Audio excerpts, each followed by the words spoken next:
set? Well, we get 2 minutes, I guess, do we? Yeah, that's what I thought. This says 6:58, though.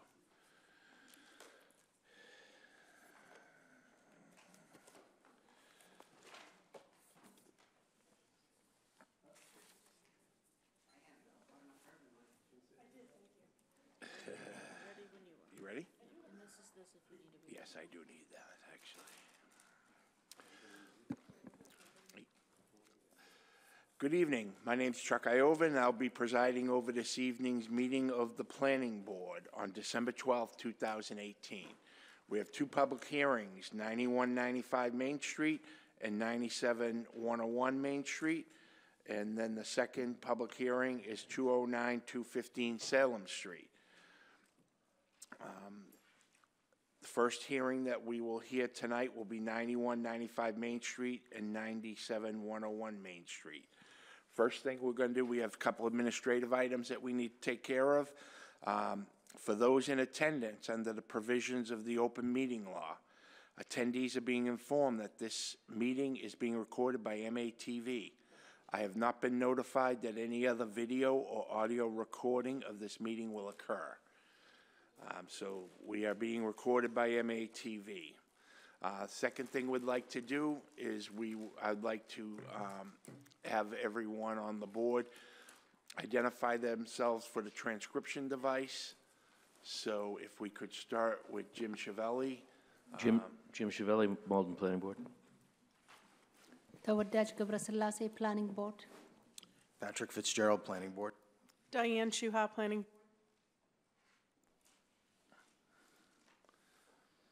Ken Antonucci, Planning Board. Chuck Iovan, Planning Board. Michelle Romero, City Planner. Eric McCush, Planning Board. Pat Hayes, Planning Board. Eric Henry, Planning Board. Henry Susi, Planning Board.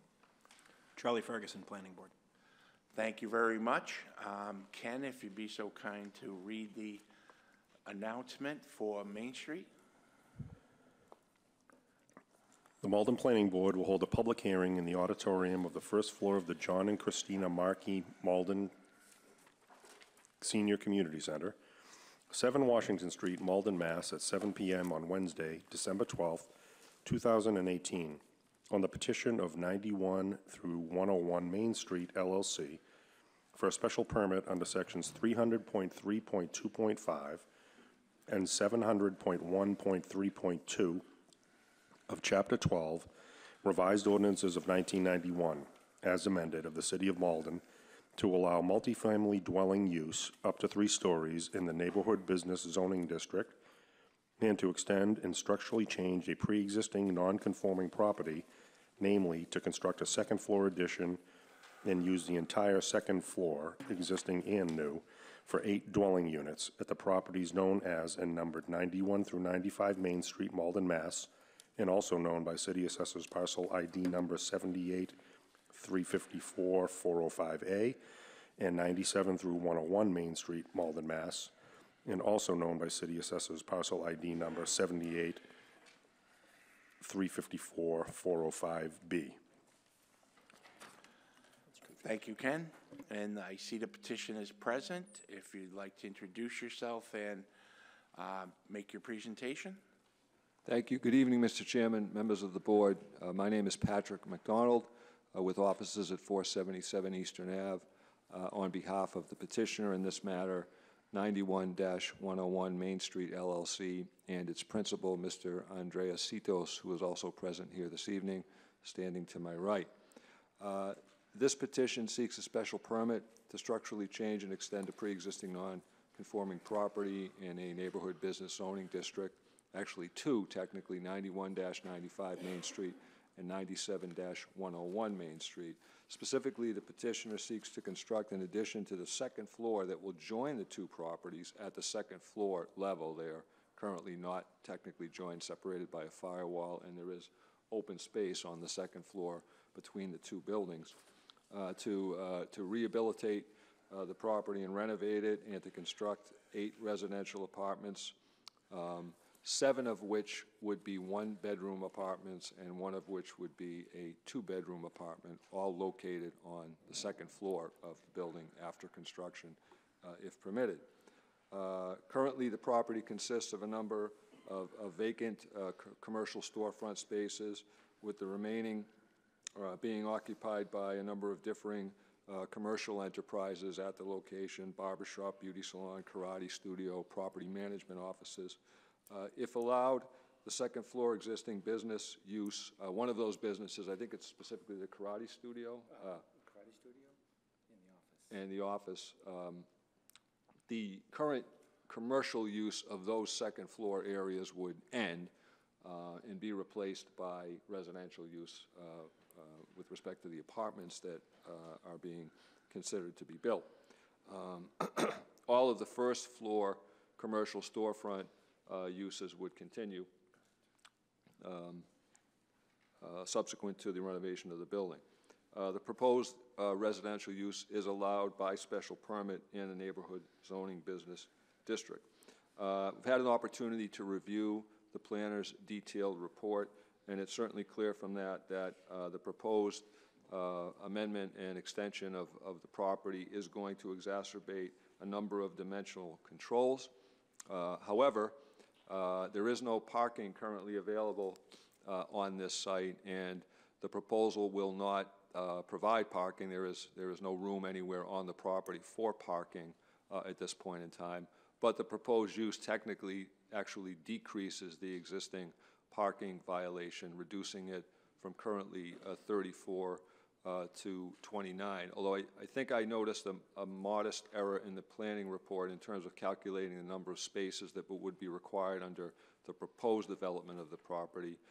Again, there are 7 proposed single-bedroom units and 1 proposed 2-bedroom unit. That would suggest 9 spaces required, and I believe the planning report references 8. So the total number of spaces would be slightly more than that referenced in the planning report, but nevertheless still below that currently required under current zoning. There was, because the building itself and the parcels combined exceed 10,000 square feet, there was a requirement for a traffic impact study.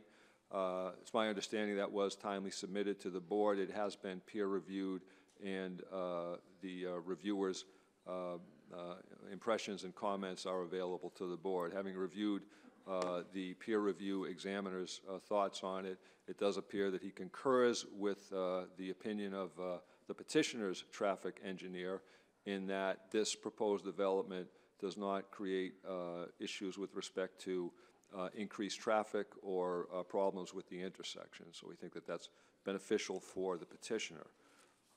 With regard to the legal standard as it's laid out in the planning report, and as I'm sure the board is aware, the board needs to find essentially 3 things here. Any creation or increase in dimensional control or parking will not be more detrimental to the neighborhood. We're not increasing any parking violation pursuant to this. We are, again, admittedly creating some and exacerbating some existing and creating some new dimensional controls. However, the use that's being proposed is very consistent with the neighborhood. It's a mixed-use neighborhood.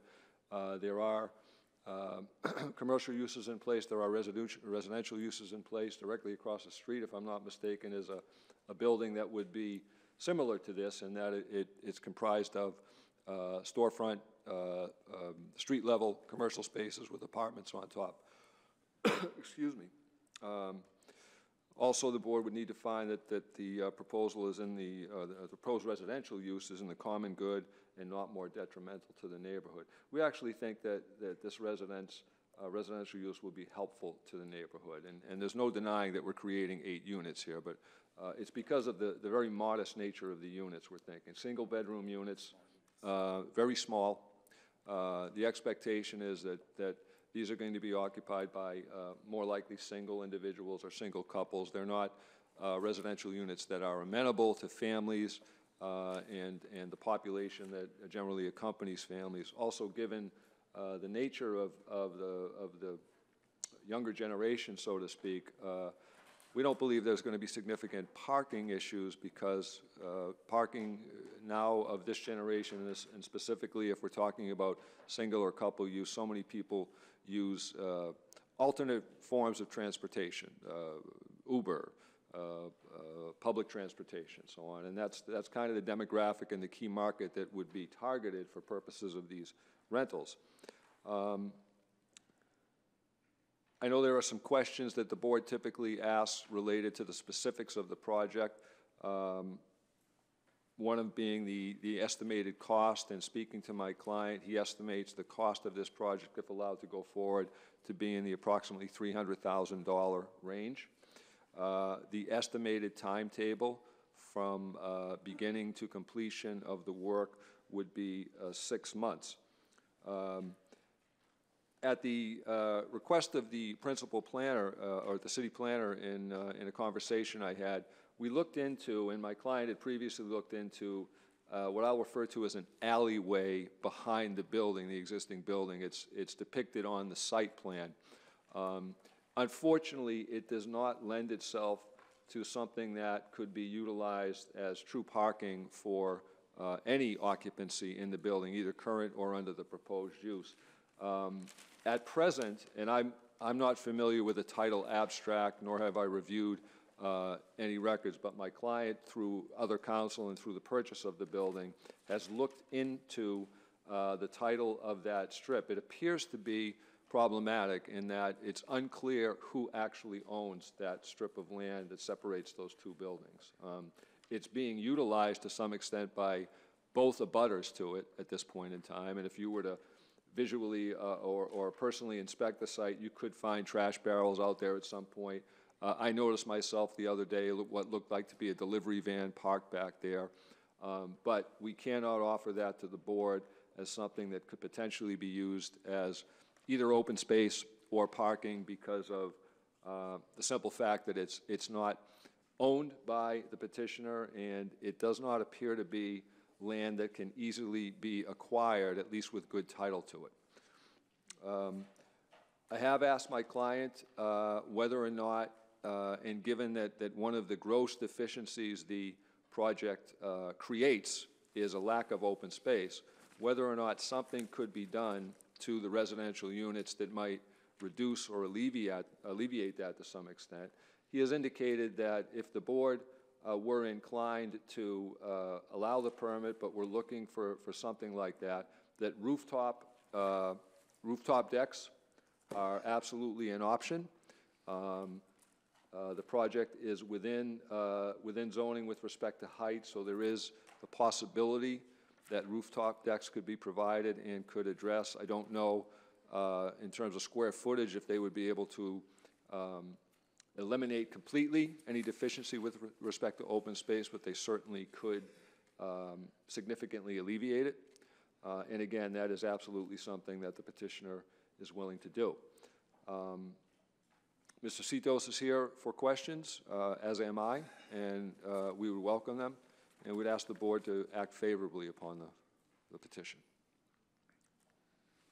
Okay, thank you, Counselor. Could either one of you, and if Mr. Cito speaks, if you could introduce yourself for the record with your name and address. What is the desire to put 8 units on top of those existing storefronts? If you could speak into the microphone, please. And I remind everyone that if you're coming up to the podium, and I remind all the members, please speak into the microphone and clearly so that MATV can pick up everyone's voices. And if you step away and you return to the microphone, please reintroduce yourself with just your name. Thank you. My name is Andrea Citos. I'm at 148 Main Street in Malden, near the property. My motive to add apartments on the second floor is two-part. The first part is the second floor is difficult to rent as office space and recreational space.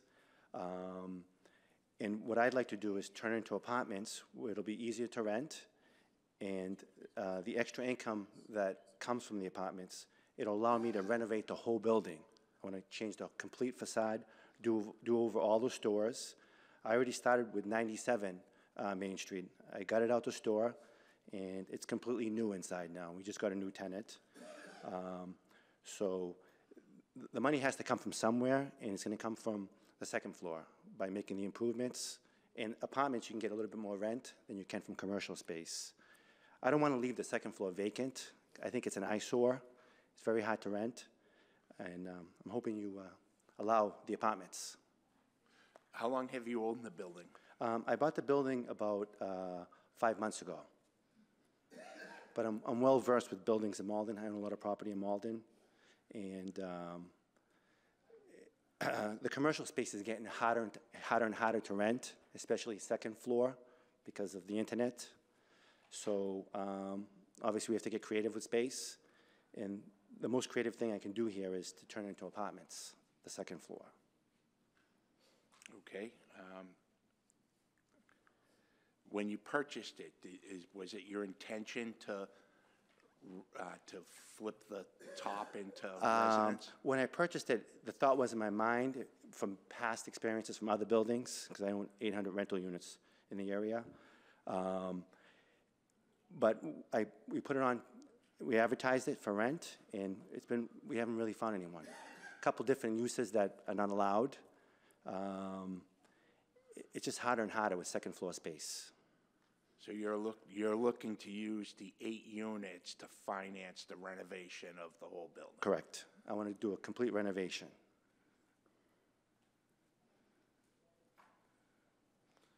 And when you say complete, is what structural items do you plan on Like all the improving? storefronts, I started off with one so far, 97 Main Street. What we do is we rip out all the storefronts, we put all new commercial glass, and then each retail store, we'll put new sheetrock, rewire it, new flooring, and try to attract better tenants, stronger tenants. Yes, but what type of structural things? Are you just replacing the windows and putting a new facade on? Or I'm very familiar with that area, and I've been in those buildings, the various storefronts several times, and they're very dated. They were dated when I was a kid and used to go in there. Are you doing more structural stuff like the flooring, the electrical, the plumbing? Everything, and we put in HVAC. So you're totally gutting it and Complete. putting in... I started off with 97. I have pictures. I can show you what 97 looks like now. Doesn't include that, no. Correct. The $300,000 is only for the second floor to make it into apartments.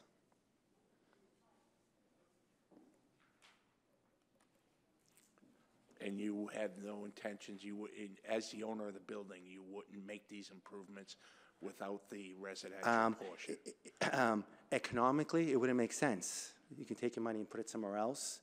I enjoy doing this. There's pride of ownership. And economically, it wouldn't make sense because the rent's not strong enough. But if I'm able to get apartments, you're 50% of the way now because you're going to obviously improve the second floor. And at that point, I'm going to improve the first floor too, tie it all in together. And obviously, I'm going to have to put a sprinkler system in. At that point, we'll just pull out the drop ceilings, do sheetrock, put in HVAC, new flooring, new electrical. We'll need new electrical for the extra power the HVAC is going to draw. And obviously, the apartments are going to require more power. So at that point, you leave it alone or you do a complete renovation. Okay. And I did one store because it was really bad, 97 Main Street. The tenant was there for 33 years, Everett Upholstery. Yeah. I had no choice there. Okay, and you really believe that the people who rent these proposed units won't own cars? Whether they take the train or Uber, Those people that own cars, they're going to find property that has parking. Because I have a lot of different buildings where I can put them in. I have elevator buildings, I have buildings with parking lots. So from my experience, because I have other buildings that have no parking, I attract people that use Uber, they take public transportation. This is on the bus path. How do you do that? Do you put that in the advertisement We don't for the put it unit? in the advertisement. It just, it happens that way because of the nature, there's no parking with the apartment. They'll ask me, do you have a building that has parking. I go, yes, I have 4 other buildings that are available right now. And we list them all in the MLS. I have a broker that lists them all in the MLS, so they can pull it up and see the different units. So you're able to redirect them to units. Exactly, because I have enough inventory where I can do that. It just happens by nature. Somebody wants parking, they'll go after a building that has parking. This is on the bus path, and it's very close to Boston. Take Main Street right into Boston.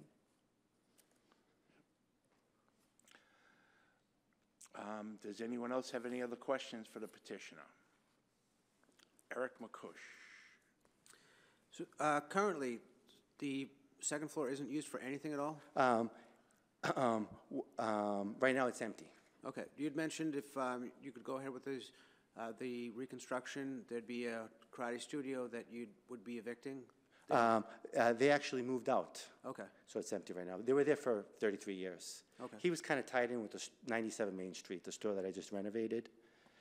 He moved out at the same time. And did they use just the first floor? Did they use the second floor too? The first floor, he did his business, Everett Upholstery, for 33 years, and then he had the martial arts upstairs for 33 years. So it's all open space up there?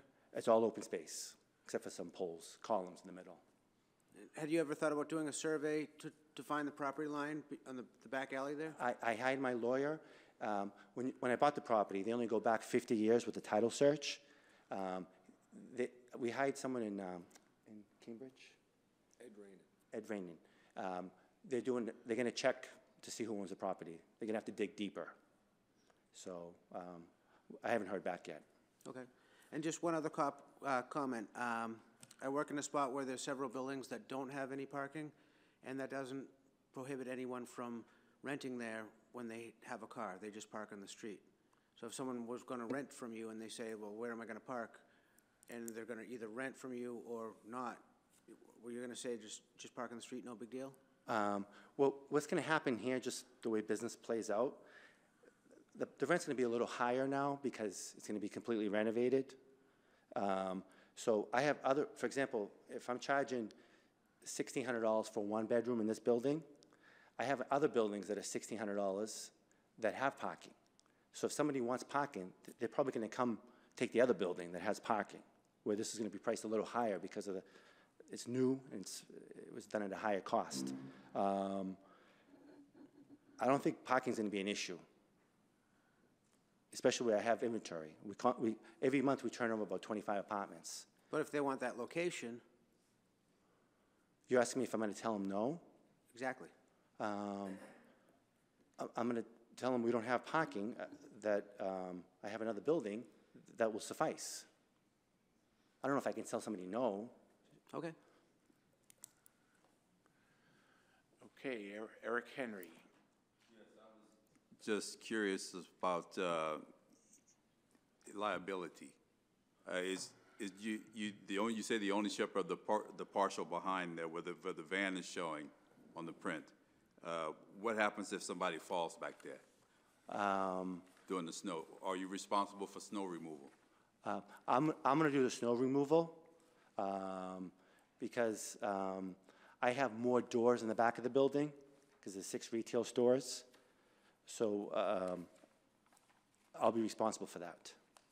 Well, if I could interject, whether or not Mr. Citos, as owner of that property, would be liable for something that, whether or not Mr. Citos, as owner of the Main Street property, would be liable for injury that occurs on that alley in the back is at best an open question. The principal reason being, if you're not the owner of the property, it's very hard to attach legal liability to anyone for something that may occur on it.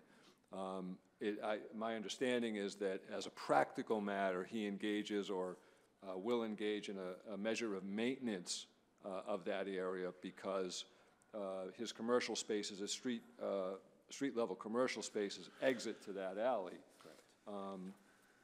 But I don't want to mislead or confuse the board about Mr. Henry's question. It's uncertain what legal liability would attach to either of these abutting property owners, given that right now no one is, the ownership of that strip is unclear at this point in time. Thank you. I just wanted to know would he remove the snow? I appreciate the explanation as well. Thanks. Thank you, Eric. Ken Antonucci. Yes, I just had a question. So you've alluded a couple of times to the fact that you have other properties, and obviously the concern for the parking is a large one.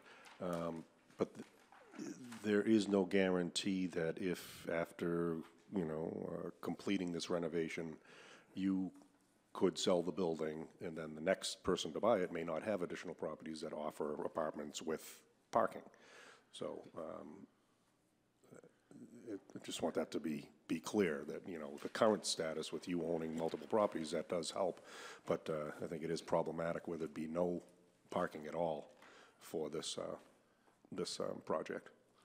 I mean, right now, the second floor space, if you rent it out as commercial, they don't have parking either.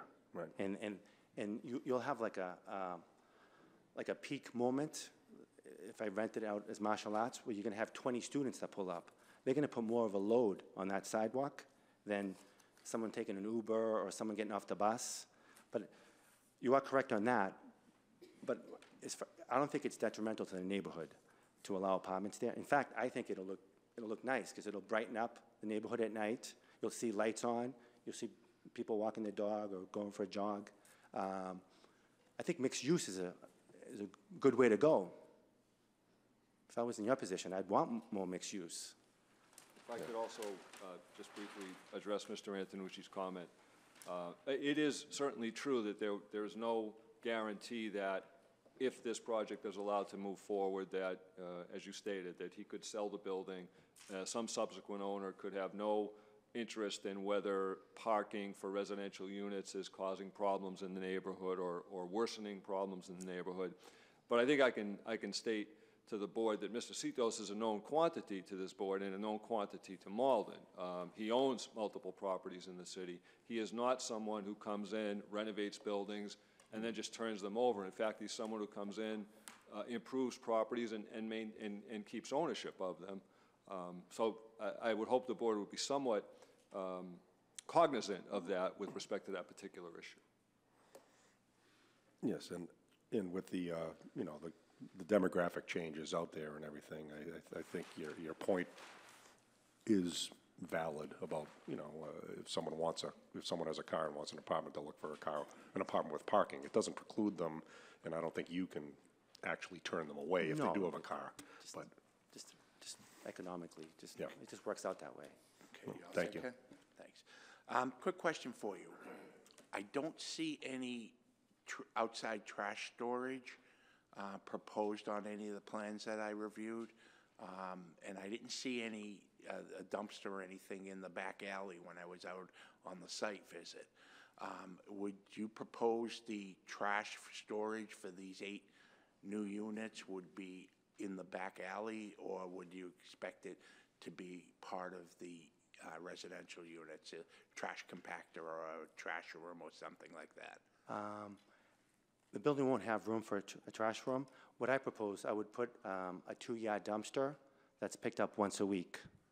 And where would you locate that? We would put it all the way at the end of the passageway, the land behind the building. Would there be any issues with regard to the dubious ownership of that property, of that space?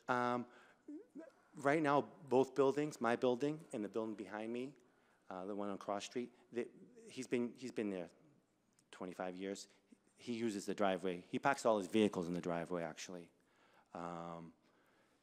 No one owns it. So it would take a coordinated effort to make sure none of his delivery vehicles or drive vehicles are there on the day that you have trash pickup. If his vehicle is blocking, there's room to get the dumpster by, the 2-yard dumpster. If there's an issue with that, I could put 8 separate barrels and have JRM pick it up.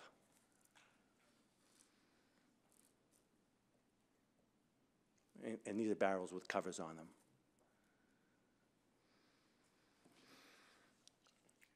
Okay, thank you very much. Patrick Fitzgerald. Thank you, Mr. Chairman.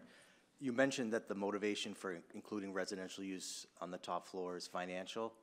Why 8 units? Did you or would you consider any number less than 8? When I laid it out, 8 units laid out comfortably. That's how I arrived at 8 units. I didn't go in with that number. It fit perfectly. Could you do this financially with less than 8 units? If I did, then the units would be bigger, and it kind of costs you the same price per square foot. So just logically, it doesn't make sense. That's if you were to use both, the entire floor of both, across both buildings? Correct. That involves, have you seen the building? I have. That would involve doing the infill in the space in the middle. But that's going across, correct? Okay. Because at a certain point, you have to install the sprinkler system, and now you have to obviously have 2 means of egress. Right. I Emergency understand. lighting. It's a package deal. Yeah. Thank you. Okay, get ready. Okay, does anyone else have any other questions? Michelle, you have questions? Yeah, I had a couple questions. Sorry. Okay, go ahead. Oh, Diane can go. Go ahead, Diane. Go ahead, Diane. I just wanted to clarify, you're adding a second story, and then you're combining it with the existing second story to create 8 units. Correct. I'm adding about 1/3 infill, because it's kind of odd. Right. So there'll be 4 on one side, 4 on the other. Where the martial arts is right now, there would be 3. Okay. The infill space would be 3, and the space on the corner of Cross and Main would be 2. Okay. And I would tie the staircase, the existing staircase that's near the corner of Cross and Main, would be one of the means of egresses. So the total for the whole residential is 8. 8 apartments. 8 apartments and 6 commercial. Correct. There's 6 commercial there now on the first floor. Just wanted to clarify, thanks. Thank you, Diane. Michelle? Yeah, I just had a couple questions. So according to the numbers that you provided, almost 1,800 square feet of the first floor is vacant. Only 1,300 is occupied. What's going on with those commercial spaces? On the first floor? Yes, on the first floor. So, I mean, the great majority of at least the 91, 95 building is vacant. On the first floor, there's 6 spaces. There's Right. only 1 vacant, and that's the one we're renovating. Okay, the plans that you sent us showed 1,070 square feet is vacant, which is 9 Unit C, and then also, that's 97 Main Street, Unit C, and then 91 Main Street, Unit F is 708 square feet. That's vacant on the floor plans. Has that changed? Yes, only 1 is vacant. and Which that- one? 97 Main Street. Okay, so the 1,070 is vacant. Correct. Okay, but still, so that's about 1/3 of the whole first floor of that building is vacant. I don't know if I would call it a third. 1,000 out of 3,000? That's 1/3, right? I think the first floor is like 2,100, and it's like 6,000 square feet, the first floor. Because you're counting both buildings. Both buildings, correct. Yeah, Michelle's referring to I'm just 97 referring and to- 101 Main Oh, I Street. see. To 91, 95. Right, that would be a right. third, correct. Right, I'm sorry, yeah, But- I was referring to that, because right now it is 2 buildings. Correct. Right, But 97 Main Street, we have a tenant that's going to take it. okay. My other question, you'd mentioned something about the rent. So what will the rents be? What do you expect the rents For to the, be? for the, The residential, for the 1-bedrooms, brand-new space, around $1,600. 16? Correct. And what about for the 2-bedroom? For the 2-bedroom, $1,900. 19. Okay, and my other question had to do with egress. So where do the apartments have the first and second means of egress? I could see the staircases, but do they go to the front, the back, both? There's, on the corner across in Main, there's an entrance to the second floor. That would stay. And then, as you go up the stairs, you would take a right where that infill space is. And then you would go into the martial arts, and right there you would take a left turn to go down an existing staircase. Okay, but if you were to get the permit to build the apartments, where would the people enter and exit? The people who would enter an entrance and exit would be on Main and Cross on the corner. The Okay, existing storefront staircase there. okay, and then where would the second means of egress be? Second means would be in the back of the building. Along the alley? Correct. Okay. Actually, there's one there now. Now it's You there. know, I see, and you can see from the pictures of several doors there. So it will be tied to one of those doors? Yes, there's a door there that goes to the second floor. That's on Cross Street? Correct, through the Okay, the so it land. wouldn't be in the back of the building? It would be in the back of the building. Oh, it will be in the back of the It's in the back of the building. Which unit would it come out? It comes out basically in the middle of the building. So into the alley, when you come out, you'd go into the alley? Correct. Okay, but you're going to keep the one on Cross Street too? No, the one on Cross Street would be closed. Okay. You don't need that one. So there'll be one on Main Street and one at the back of the Correct. building? Okay. Okay, thank you. That was it, thank you. Charlie Ferguson.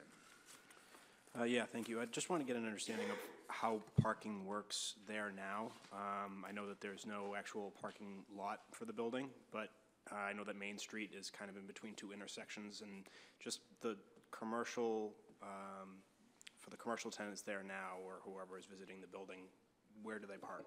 Is there any parking on Main Street, or do they kind of just figure it out around the residential blocks around there?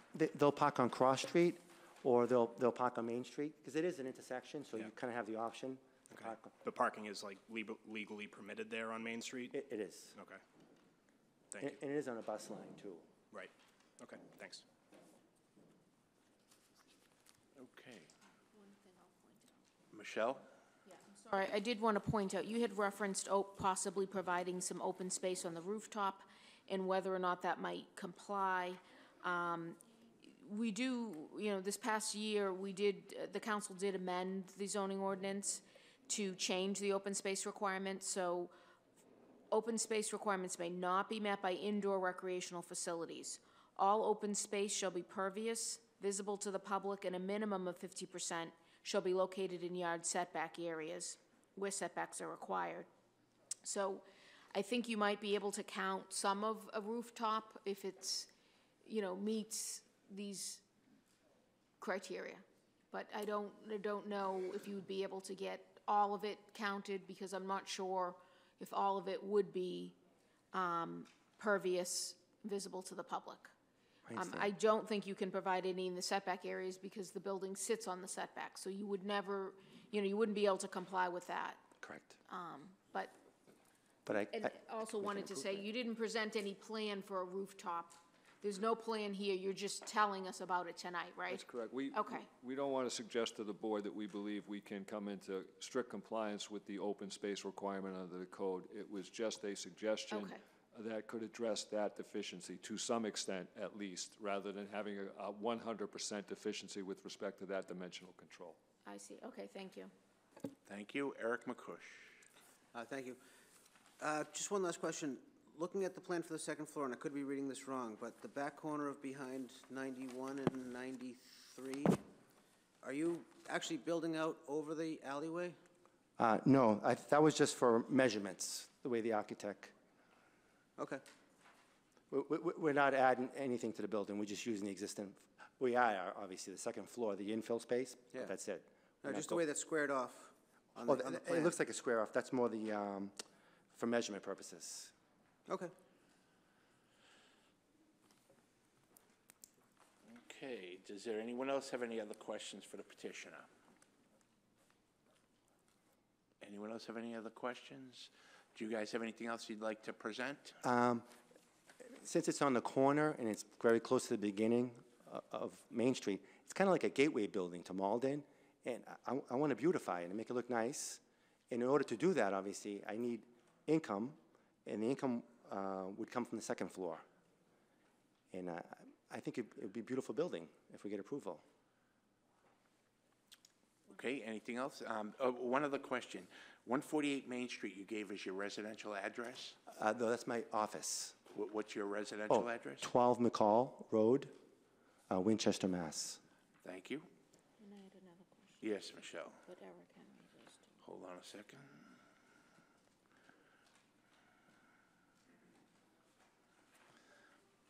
Okay, Eric Henry. Yes, thank you, Chair. I was just curious, sir, do you own any other properties in that general area? I do. I own 22-44 Eastern Ave. It's retail on the first floor and offices on the second floor. I own my office on the corner at 148 Main Street. I own a parking lot at 29 Madison Street. Two-family I just bought next to the parking lot, 25 Madison Street. I own 84 Eastern Ave, very close to it. And I own several apartment buildings in that area. Thank you. Ken Antonucci. Yes, so you've mentioned that you would be essentially infilling the area in the middle of the building to create the second story there? Correct. And even it off. Now, the property, well, the roof line of the building that's on the corner of Cross and Main, are you planning on tearing that roof off and reframing it? Because the plans show a flat roof or at least a parapet, so you don't have that peaked roof. What I would do is I would just frame it in so it becomes a flat roof, basically even out the highest spot, so Okay. that they look continuous. Okay, and then as far as the facade work, you would completely be redoing the facades? Because it looks like these are all either clapboards or some type of, horizontal boards versus the existing shingles. So I'm just curious as to the extent of the renovations you're going to do to the facades. Obviously, you're replacing windows and things. Correct. But, The one on the corner, I'm going to have to change because I want to have all the windows match. Right. Instead of having sliding windows, we want to have the double hung windows. And the clapboard's going to have to be removed at that point because it might not line up properly with the bedrooms. So the corner is going to have to be, the siding has to be removed and the windows have to be replaced. And we'll be doing the roof work at the same time. right, so the corner property would be new clapboards or whatever material. The center section that you would be infilling would also be a similar material, and it looks like the existing building on the, heading towards Everett is already clapboards. It's already clapboard. We might change the material and make it all matching. Okay. Maybe use the cement board. I don't want to use vinyl siding. I think that kind of cheapens it. Yeah, no, cement board would be nice, and also color, just curious, any idea? Color, I'm not sure. I'm open for suggestions. Well, only because where it's an old brown, dark building now, you're talking about livening up the area. I was just curious. Definitely, a brighter color would help. Yeah, all right. I mean, the storefronts are going to be like a dark graphite. Maybe Yeah. like an off-white for the second floor, might brighten it up. Obviously, we'll have the nice lighting too. Maybe the gooseneck lighting for each storefront. I did that on 54-72 Summer Street. That's a good-looking building. Yeah. Put all new goosenecks. All the signs are uniform. Very good. Yeah, okay. Ken, did you have anything more? Anything else you'd like to add? No, I think we're completed. Thank you, Mr. Chairman. Okay. I had just two other questions, I'm sorry. Which is the new tenant? You said 97? There's a new tenant? We just signed a lease, correct? So that's 1,070 square feet? That's correct. And who is the new tenant, can you say? It's What a type? nail salon. A nail salon? Okay. What's happening now, too, with, we're getting more services, businesses that are service-orientated because of the internet. And what, so you, just, if you could just briefly, what will you do to the facade in renovation of the building if you don't get the permit? Will you do anything at all? What will you, maybe you can't gut every commercial space and renovate every single commercial space, because you've said it's based on the funding, it's based on the income from the rents, but will you do anything at all to improve the building? I just finished that store, 97 Main Street. I might paint the first floor so they're all matching, the dark graphite. And at that point, I'm not going to really put any more money into it. So just 'cause cosmetic things? Just light cosmetics, it's got to match the income. And then I'll just move on to buy more properties in Malden. Because what I was thinking was Summer Street you renovated the commercial units as tenants came in. Correct. So you might do that with this as well, if, for the vacant spaces? If somebody wanted the second floor space for a karate, another karate studio or a gym, I think I remember getting a call about an inquiry about a gym going in there in my office. So would you do any renovation for a tenant? It would be a light renovation, because what happens is the first floor, it's worth renovating. Second floor, it's not. Okay. You just can't attract. Like on the first floor, what I try to do is, if it's 1,000 square feet, I try to get $2,000, which is $24 a square foot, and I pay for the real estate tax and the building insurance. On the second floor, you're lucky if you get $12 a square foot. If I rent it as apartments, you'll probably get $30 a square foot. So it's so much more attractive with the apartments, and that brings an influx of money. You can refinance the building, take that money and put it back into the building. Okay, thank you. And do you have the tear sheets from the ads, the newspaper ads? We have is, we published in the Herald due to time constraints. Right, and that's why I didn't have that. We have the receipt from the Herald.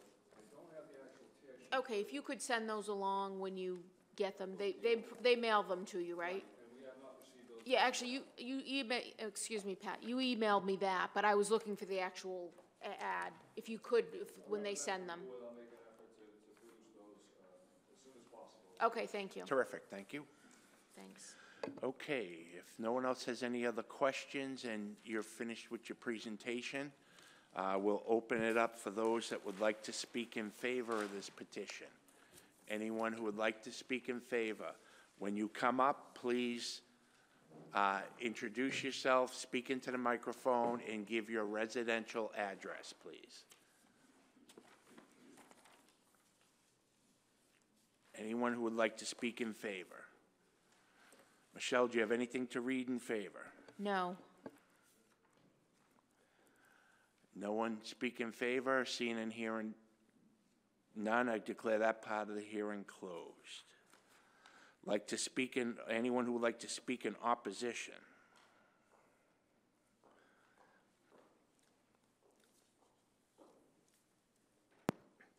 Good evening, and thank you, Mr. Chairman and members of the board. I'm Peg Crow. I live at 9 Hancock Street, Malden, excuse me, and I'm the Ward 1 City Councilor.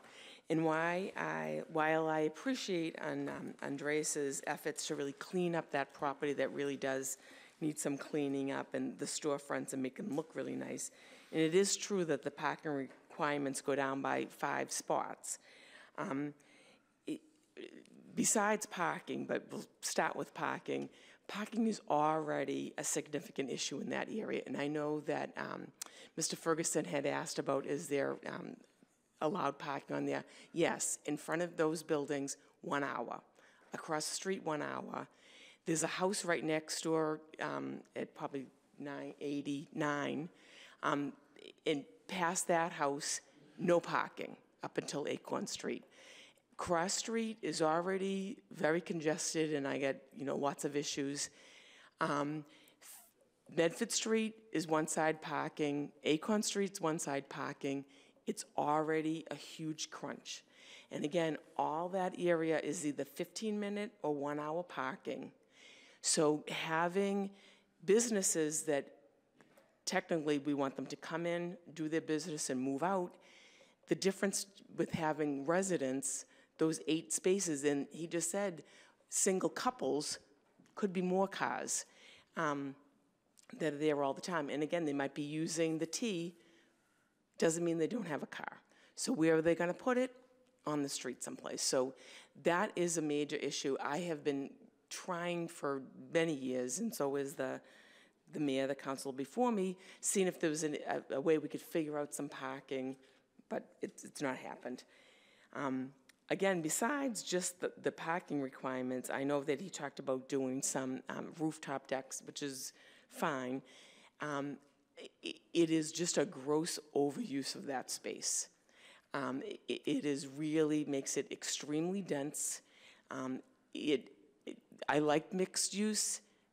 Right here, that's just not going to work. That's just not going to work, in my opinion. I'm surprised some of the neighbors aren't here because they've all called and very concerned. And again, going down from 34 to 29 with zero. It's 100% in contrary with the ordinance we have for at least one parking space per bedroom. And I just do think, again, I really appreciate all that he's trying to do. But unfortunately, on behalf of the whole neighborhood and the ward, this is just not going to be a good thing. So I have to be here to speak against it. Very good. Thank you, Counselor. Thank you. Is there anyone else that would like to speak in opposition?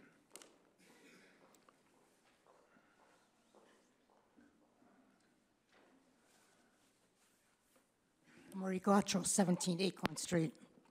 I would also like to say that the issue mostly is the parking. On Acorn Street, there's 6 houses before mine, and there's not even a parking lot. I mean, there's no parking up until you get to my house. And there's no parking in front of my house because there are a lot of courts on Acorn Street, and the police have to get down there. And in front of my house, people park now. And I don't call the police because I don't want to see my neighbors get towed. And more cars just bring more people, I'm sorry. More tenants bring more cars and bring more illegal parking. So that's all I have to say. Thank you. Thank you very much. Is there anyone else that would like to speak in opposition?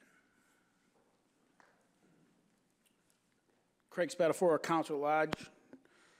I, too, would echo the ward councilor's concerns. While Mr. Cetos is a good landlord for the city of Malden, does tremendous work with his apartments. I've always been before this board with a kind of standard in terms of parking. I said it 4 years ago. I think we're at that breaking point. I continue to feel that we're at that breaking point. I do understand it is a new era where millennials and people like myself do use Uber, but I also want a car. And to have 8 units without any spots, regardless of who the owner is, I would be speaking against it for that simple reason. I've done it down the square here. I know it's a different area. We're near transit. But I believe parking is important. It is important to every community, especially ours. This city right now is try to do resident parking. But more importantly, Ward 1 is affected because Everett has no overnight parking. So what happens in Ward 1 and parts of Ward 7 is if somebody can't find a parking space in in Everett, they park in Ward 1, and it's the domino effect. While I wish we could make sure that his tenants didn't have cars, I would support it, but we can't. I just can't support it for that reason. And the other area there too is it's Main Street. At the wintertime, there's no parking there if there's a snow emergency. The resident note, Cross Street's a tough street to have it there as well. I do love the investment aspect of it. I do believe it should probably be some time of mixed use, but I just think it's a little bit too much. And as the author of that paper that requires 1 parking space per bedroom, the reason why I did that is because there's a single family home in the West End that the gentleman added 7 bedrooms. And he had 4 parking spaces in addition to the 6 that he had. Now, I know that's an extreme case, but I would tell most people, if there's 2 people in the house, there's probably 2 cars in the house in this day and age, regardless of where you live. And I just think at this point in the city's process, until we can force tenants not to have vehicles and use other means of transportation, we're trying to get to that way. We can't. At this time, I just can't support this measure. But I do appreciate the idea of just the reinvestment. I think everything else is great, but unfortunately, just a little bit too much without no parking just makes that corner become a bigger issue from a standpoint of safety, and then the neighborhood issue just becoming a little bit more exhausted. Thank you, Mr. Chairman. Thank you, Thank you, Councilor. Is there anyone else that would like to speak in opposition?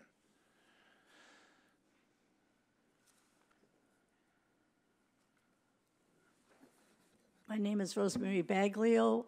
I own the property at 2123 Tuff Street, Malden. My sister owns the property on Elmwood Court off Acorn Street. She's one of those little terraces she spoke of. I'm definitely against this. I hope you people have drove by the corner of Medford Street in Maine, right before all this property that they want to rehab. They've got the drive-in. You've got to get to the right if you want to go down Main, and you've got to get to the left if you want, and the cars, there's no room for the cars. The cars come down and they block off Acorn Street. You can't get down Acorn Street. You can't get into, now they've got that little terrace next to 81 Main Street. It's ridiculous. There's no room for cars. They've rehabbed the building right across. They've got the store and they've got the pretty store in the front. Where do those people park? Somebody's got to do something about the parking. We're so densely populated now, there's no way I can say anything good about this. Nothing. Thank you. Yes, Mrs. Baglio, you own 2123 Tough Street. For over but is 50 that years. your residence? For over 50 years. Right, that's not your residence, so. No. What's your residence? 170 Emerald Street. Thank you.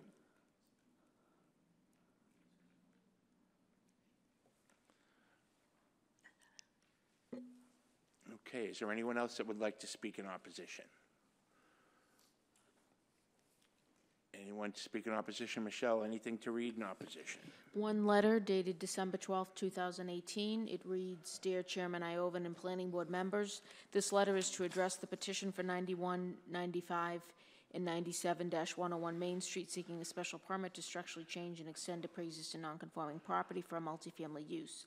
The subject property includes 2 separate parcels with 2 buildings on the corner of Main and Cross Streets. The proposal is to construct an addition and renovate the entire second floor to both structures to accommodate 8 dwelling units and eliminating the current business use. The business use of the first floor will continue. This proposed plan will result in an overuse of the property in that there is no parking available for any of the dwelling units, and it intensifies the existing dimensional control violations. Additionally, the proposal creates significant violations to both open space and density requirements. For these reasons, I respectfully request that this petition be denied. Thank you, and please contact me if you need any further information. Sincerely, Gary Christensen, Mayor, City of Malden.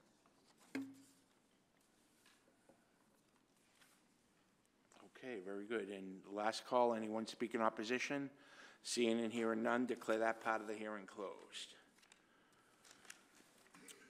Michelle, could you take us through your staff report, please? May I ask the board's indulgence for a moment, Mr. Chair?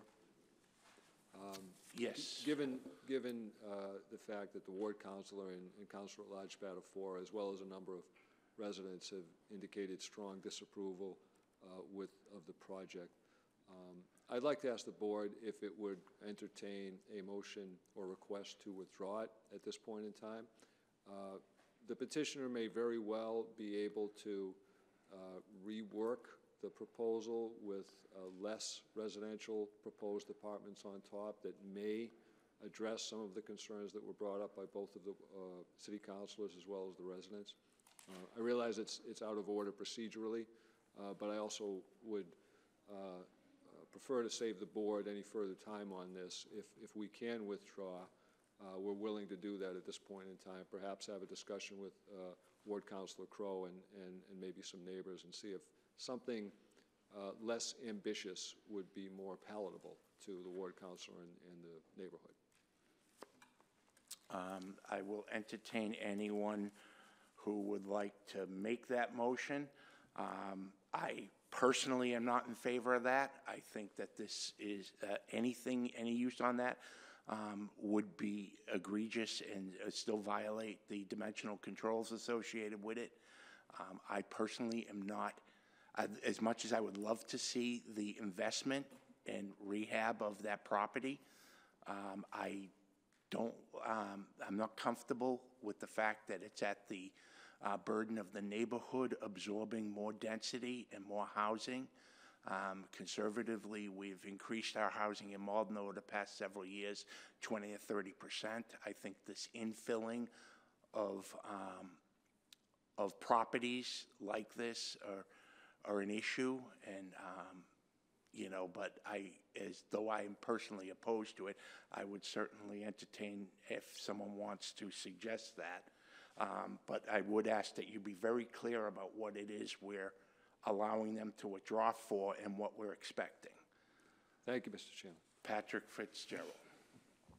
Thank you, Mr. Chairman. I agree with your concerns about what effect this may have on the neighborhood, but I would support allowing the petitioner to withdraw to be able to come up with something that, again, may be more beneficial to the neighborhood, where it sounds like if this petition is denied, nothing really is going to be done to this building. So the neighbors, from what I understand, do support rehabilitating and making improvements to the building as a whole. This petitioner does have a history of being able to do that in other properties in the city, so I'd like to be able to give him the opportunity to do that and preserve his rights. Okay, let's see if there are any other comments, and then Ken Antonucci. Mr. Chairman, do we have a choice of withdrawal with or without prejudice? Those are our choices. Well, I suspect he's looking for withdrawal without prejudice. Right. If he plans on coming back. Right. Withdrawing with clarify prejudice that. isn't going to get him what he conveyed. Is that right, Counselor? I can represent this to the board, Mr. Chairman, that any subsequent proposal would be for less residential units than the 8 proposed in this petition. So I believe, my feeling is that a reduction in the number of residential units would be significantly different enough to not constitute a repetitive petition and thereby not be prohibited by statute from being brought within 2 years. And therefore, if the board voted for or permitted withdrawal with prejudice, I don't think that would be detrimental to the petitioner. I think he could come back before, but I don't want to suggest I am 100% certain of that. That, of course, is in the discretion of the board. But as I said, so that the board understands exactly what the petitioner is requesting, he's requesting to be able to come back, if at all, with a proposal that reduces the number of proposed residential units below 8, and most likely in the 4 area. I can't state it with any more specificity with that. So the question is, if the board thinks that coming back with that proposal would constitute a repetitive petition, then I would be asking for withdrawal without prejudice, because that's the only way we could get back before the board with a 4 or 5 unit proposal as opposed to an 8. If the board is of the opinion that that is not significantly different enough to not be a repetitive petition, of course it's a different story. So I hope that clarifies a little bit what the petitioner's aim here is under the circumstances. Okay, thank you very much, Counselor. What, Michelle? No, I just wanted to add that you wouldn't be making that decision now, whether it's a different petition, whether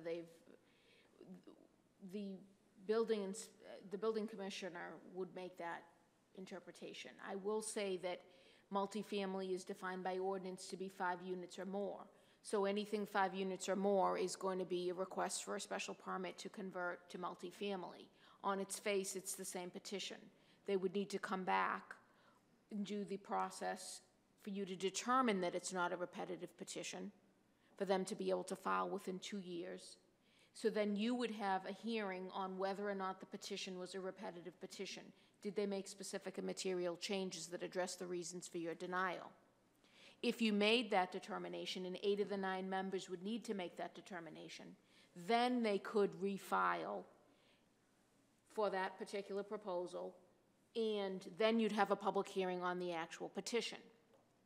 I would not suggest, I don't agree that on its face it would be a different petition if they reduced it. 4 units, I think, is not multifamily. I know it's not multifamily. That's a 4-family. That, I would say, on its face is a different petition because it's a different use category. So I'm just going really, real objective standard, which is what the building commissioner is going to look at. He's not going to delve into the plans to see, what's changed. He's going to look on its face. This is an application to do this. This is an application to change the use to that. So I would say, if there's any question at all, I think it's a withdrawal without prejudice is what would unequivocally allow the petitioner to come back at any time within 2 years. Correct. If you do a withdrawal with prejudice, they still may be able to come back within 2 years. They're just going to have to go through the other process for you to determine it's not a repetitive petition if it's anything 5 units or more. Okay. So I don't know if that's clear or it's not. You all set, Ken? No, actually, I just wanted to offer up that if so motioned and passed, to allow the withdrawal, that the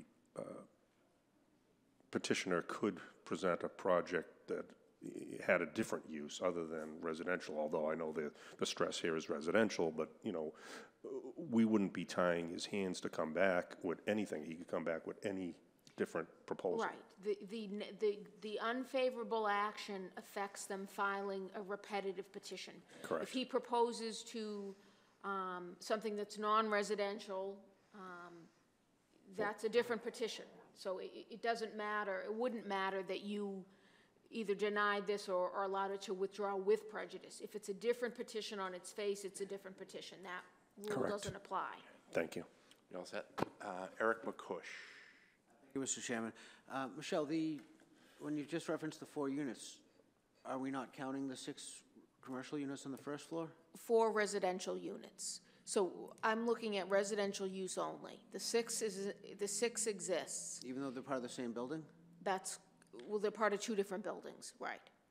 And that's the other thing that I would say, if he's, this particular, and we didn't get into this, but right now it is 2 separate buildings. Under the proposal as proposed, it's going to become 1 building.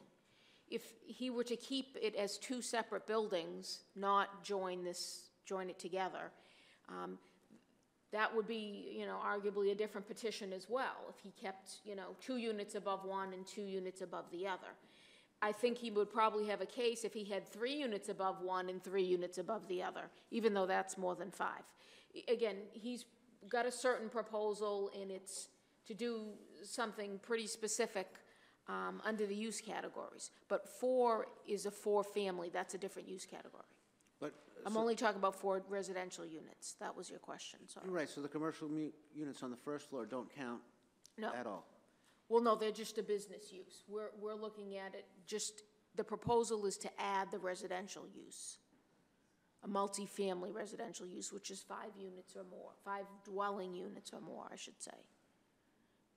And 4 family is 4 dwelling units. But still in the same building?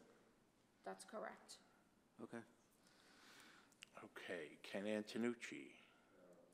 Mr. Chairman, I'd like to make a motion to allow the petitioner to withdraw the petition without prejudice. Well, if you can hold off on that, when Patrick was talking, I said we would take comments from people. Oh, okay, sorry. And make sure everyone's had a chance to talk before we entertain any motions.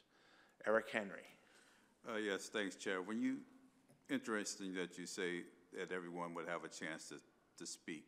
Does that also mean the public, The public has already had the opportunity to speak in favor and in opposition. So the hearing's closed, and so it's discussion amongst the board. But forgive me if I may, but what they spoken for or against is different from what is before us, if I'm not mistaken, right? Well, no, the same thing is still ahead of us, but what we've had is a different spin put on it by the counselor who is requesting a withdrawal. So we're still addressing the original petition. And so the discussion is amongst the board. It's not a separate hearing to discuss a new proposition with the property. Thank you. Yeah. Is there any other comments from anyone? No? Okay, at this point, I'll entertain a motion if you'd like. Ken Antonucci. Mr. Chairman, I'd like to make a motion to allow the petitioner to withdraw their petition without prejudice. Ken's made a motion to withdraw without prejudice. Patrick? I would second that motion. Patrick seconds Ken's motion. So hold on a second, let me queue up the people. The alternates are not voting, no. The associate members. Give me a second here. Okay. Go ahead, Michelle. So a yes vote is to allow withdrawal without prejudice. Ken Antonucci? Yes. Diane Chuha? Yes. Patrick Fitzgerald? Yes. Tawadej Gebrselassie? Yes. Patrick Hayes? Yes. Eric Henry? No. Eric McCush? No. Henry Susi? Yes. Chuck Ioven? No. So that motion carried 6-3. You needed a majority to pass that motion. So the petition is withdrawn without prejudice. Okay. So that petition has been allowed to withdraw without prejudice. Okay, so that was 6-3.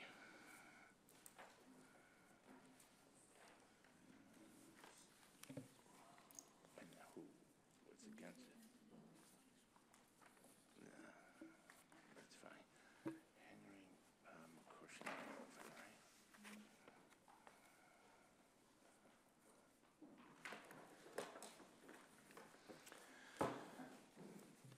Okay. So the next petition we'll hear, Ken, if you could read the notice for 209-215 Salem Street, please. And again, for this petition, those that will be participating are Henry Susi, Eric Henry, Pat Hayes, Eric McCush, myself, Ken Antonucci, Diane Chuha, Patrick Fitzgerald, and Tawadej Gebrselassie. So Ken, if you could read the notice.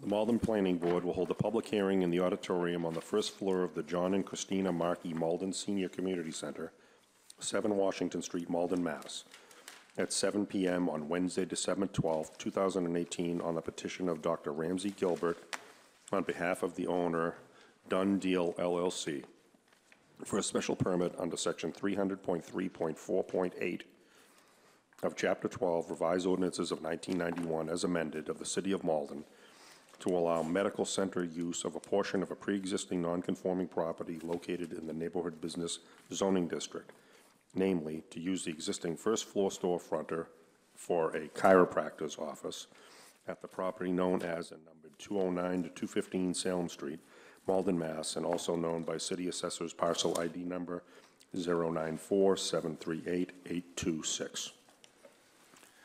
Thank you very much, Ken. Is the petitioner present? If you're present, if you could. Thank you, Mr. Chairman and members of the board. I am present. Dr. Ramsey Gilbert. And their address, residential address for the record, please. Is 127 Smith Place, Cambridge, Mass. Very good.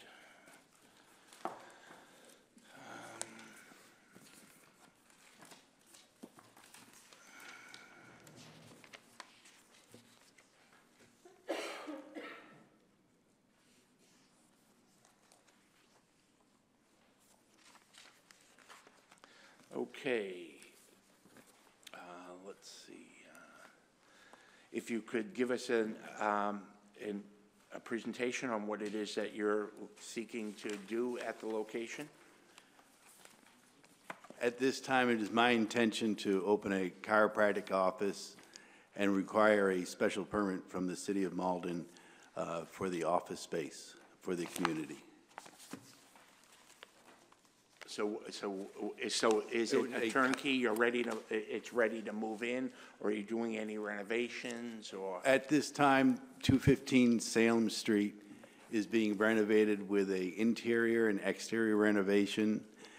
And the planning board, to my knowledge, has been aware of the renovations going on at that location. The planning staff or the planning board?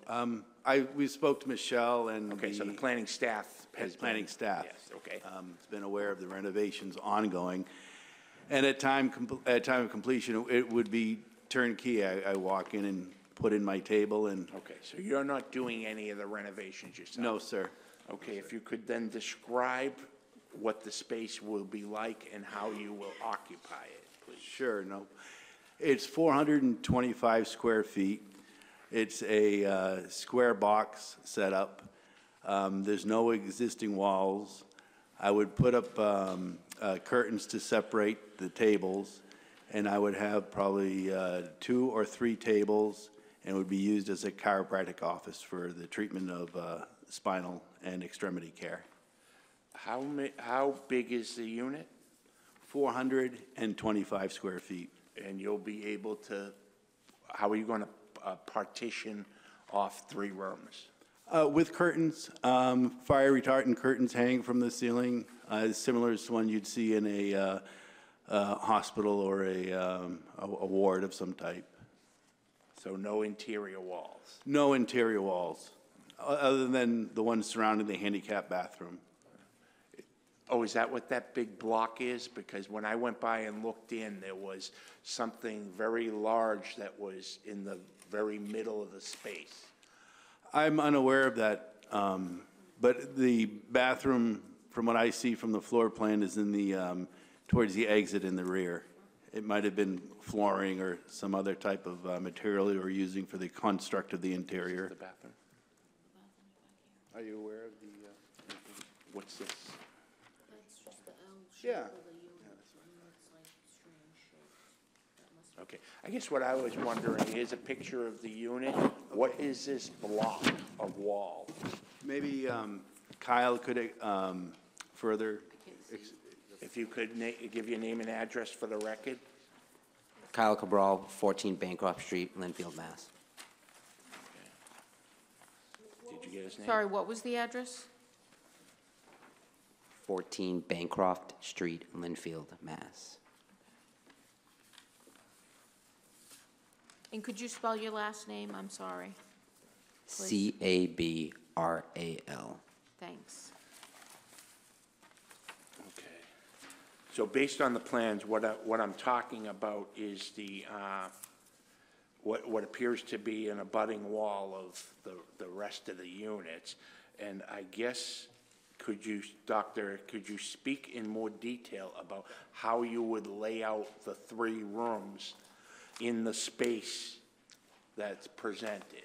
Yes, they have hanging hooks that you can put on the existing ceiling, and then you put the curtains on the hooks and square off the 8x8 segments for a mini treatment room. Okay, I guess where I'm struggling a little bit, and it's just me, if you'll bear with me. Sure. Typically, we have a floor plan submitted with the proposal, right? So that shows of the floor how you put, and on hanging those curtains. Okay. And so are you gonna hang them all across and leave the back open to the back door? Are you gonna put one in the front, one in the back, and one along the side? Are you how That's are a you good going question. to do that? There would be, when you walk in, it'd be one going right across the front, so you couldn't see in the back. And then there'd be one at about, maybe like 10 yards down on this side, and then 10 yards down on the other side. So then you have 2 rows cutting off, then you have the aisle space in the middle, and then you. Okay. And will you have a reception area? I wouldn't need it. The traffic flows, it's just when you come in, you go on a table, sign in and go on a table. That doesn't really need much of a reception. Any type of consultation or intake can be done in one of the rooms. Okay, I guess I was envisioning when I looked at it. Yep. I was envisioning a reception area, and then I didn't know how you were also gonna fit treatment rooms. Yeah, the one in the same treatment room, reception area, multifaceted area per room, used for many purposes. Okay, will you be Reception. the only employee on site? Yes. And you live in Cambridge, so how do you plan on getting to the location? I plan on driving. Where do you plan on parking once you get there? I rented a parking space over on Cross Street. Cross Street? Yeah. Okay, on the backside by Faulkner. Oh, no, it's off of Eastern Ave. I'm sorry. I haven't been there yet, but I just went on Craigslist and rented it. Okay, so it's a bit of a walk. It's a few blocks away. Yeah, I paced it. It's 0.25. Okay. I need the exercise.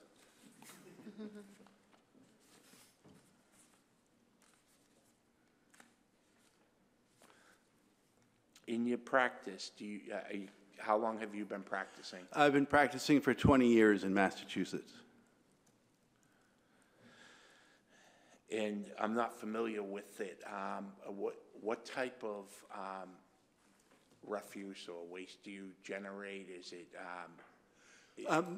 That's a very good question. There's no biomedical disposal or needles or acupuncture.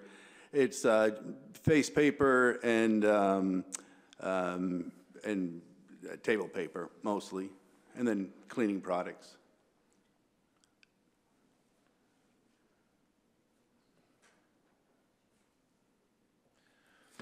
do you anticipate that your customers will park on Cross Street as well? Most of my customers use public transportation or Uber.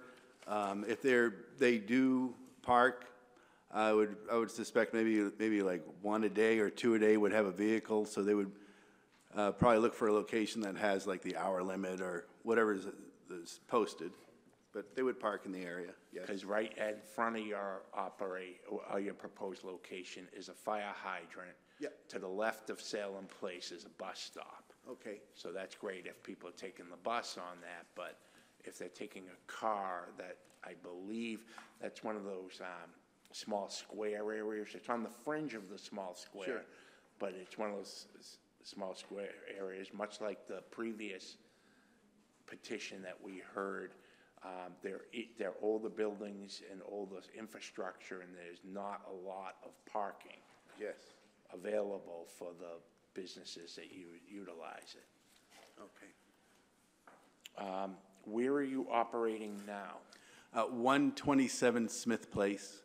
Oh, okay, out of your home? Yes. And is there parking available there? Oh, lots of parking. How many patients you typically see a day? 3, sometimes 5. 3 to 5 in a whole day? Yes.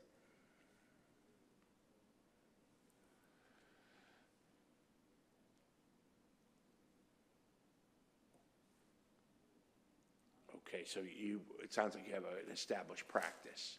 Will the same Yes. practice be coming to Malden from Cambridge, or? Oh, yes. I have an established practice of patients, 3 to 5 patients a day, 4 days a week, sometimes 5. And hopefully they'll come to Malden. Do you get a lot of repeat? 80% ongoing palliative care repeat customers. Okay, so 80% of your clients come in 3 to 5 times a week? Yes.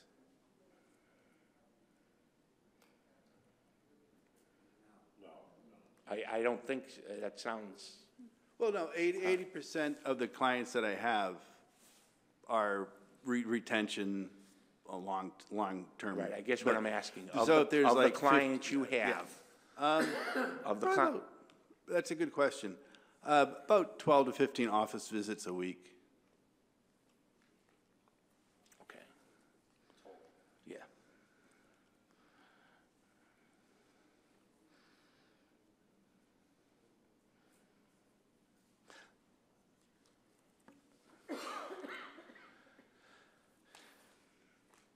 Does anyone else have any questions for the petitioner?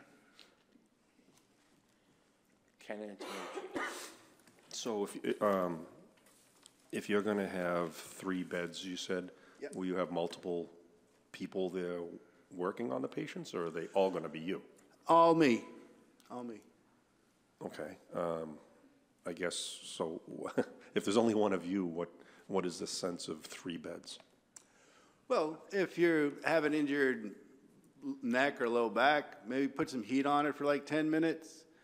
While that's, and some E-stim, electric stimulation, while that's going on, I can see how John Doe is doing over here. And then if he's still not right, maybe put some ice on him. If I'm lucky enough, another person comes in, put him on the other table, see what's going on, and then just keep the flow going. Okay, all right, thank you.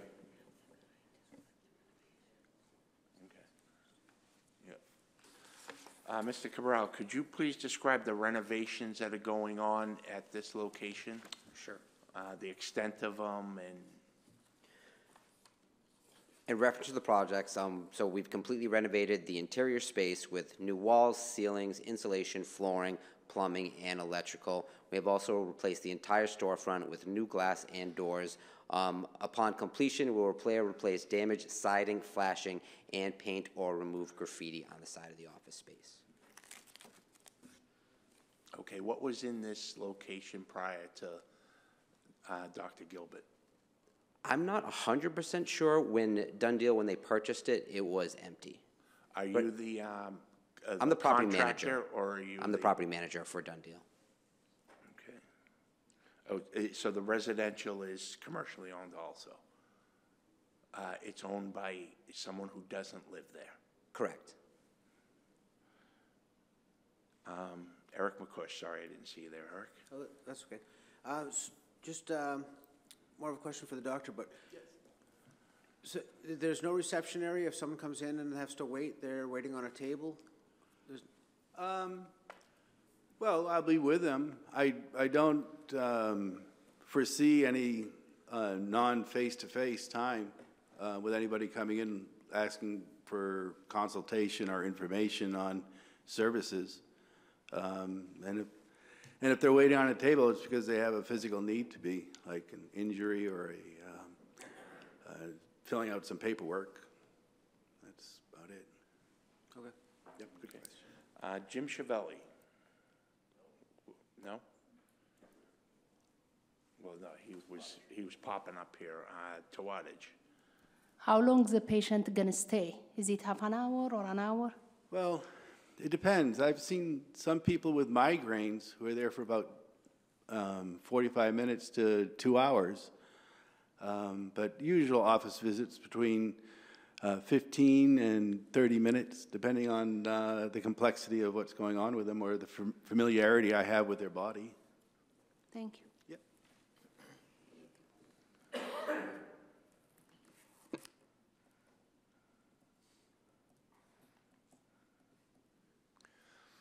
Okay, does anyone else have any other questions?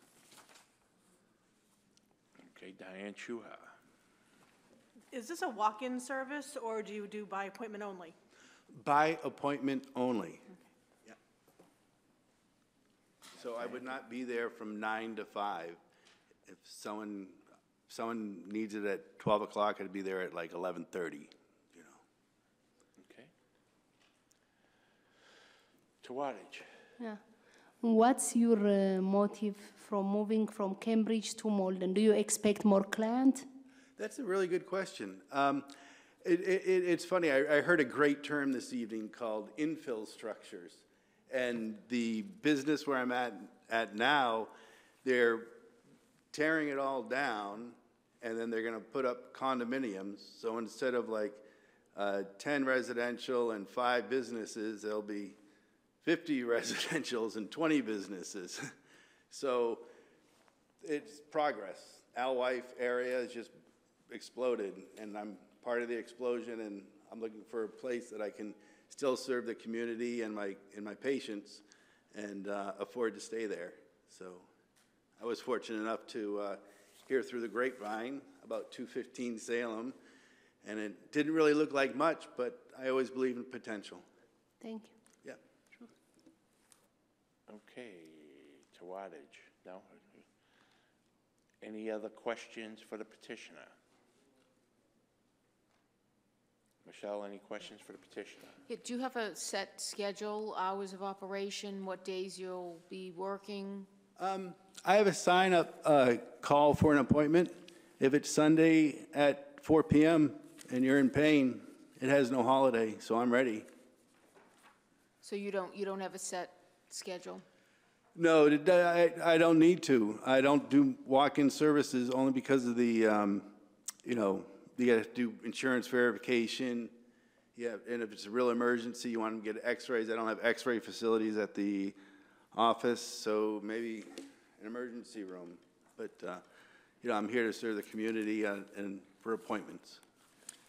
Okay, there may be, and I'm going to look it up while we're moving forward, but there are certain hours of operation when you can operate, so, you know, you may not be able to just go in at any time if somebody needs you. But I'll look that up while we're moving forward and get back to you. And generally, I observe the normal customary business times. I'm very rarely after 7, and very Okay. rarely. Thank you. Any other questions for the petitioner? No. Was there anything else you'd like to add? No, thank you for your time, Board. Thank you very much. At this point, I'll entertain anyone who would like to speak in favor of this petition. Anyone who would like to speak in favor?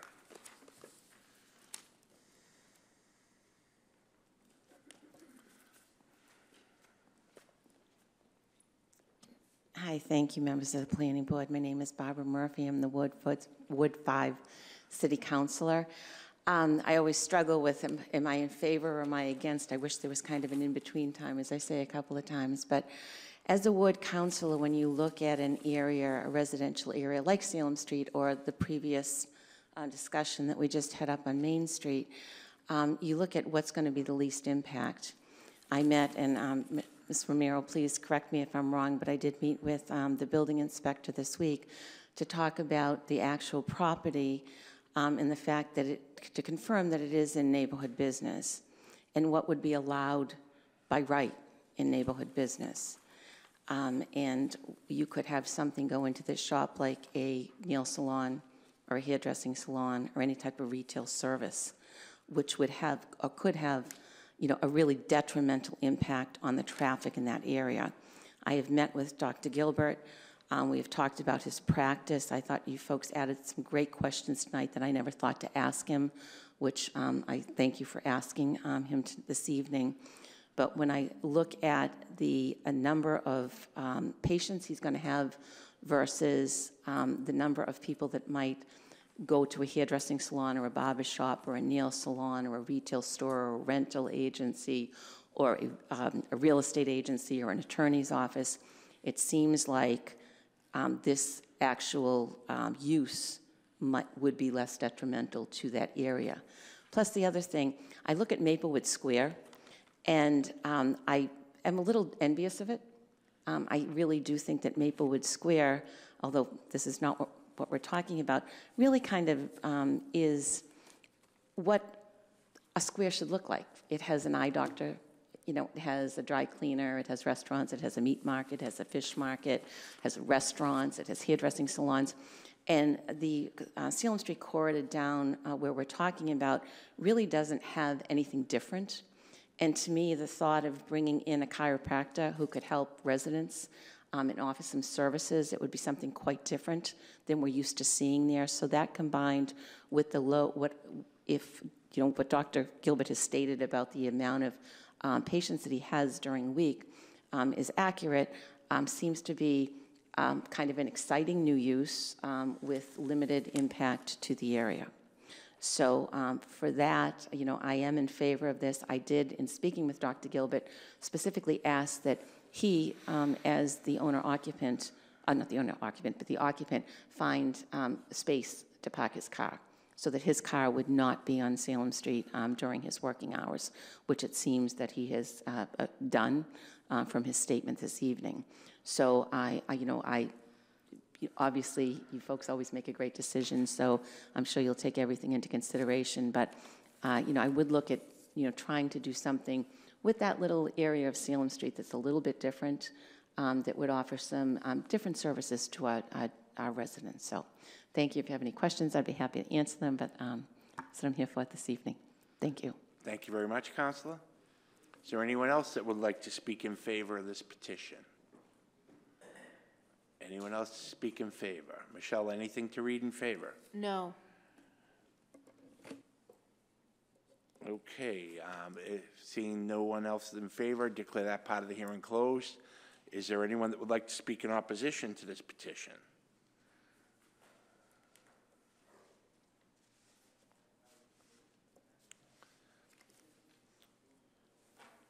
It's unbelievable, but I'll be for both.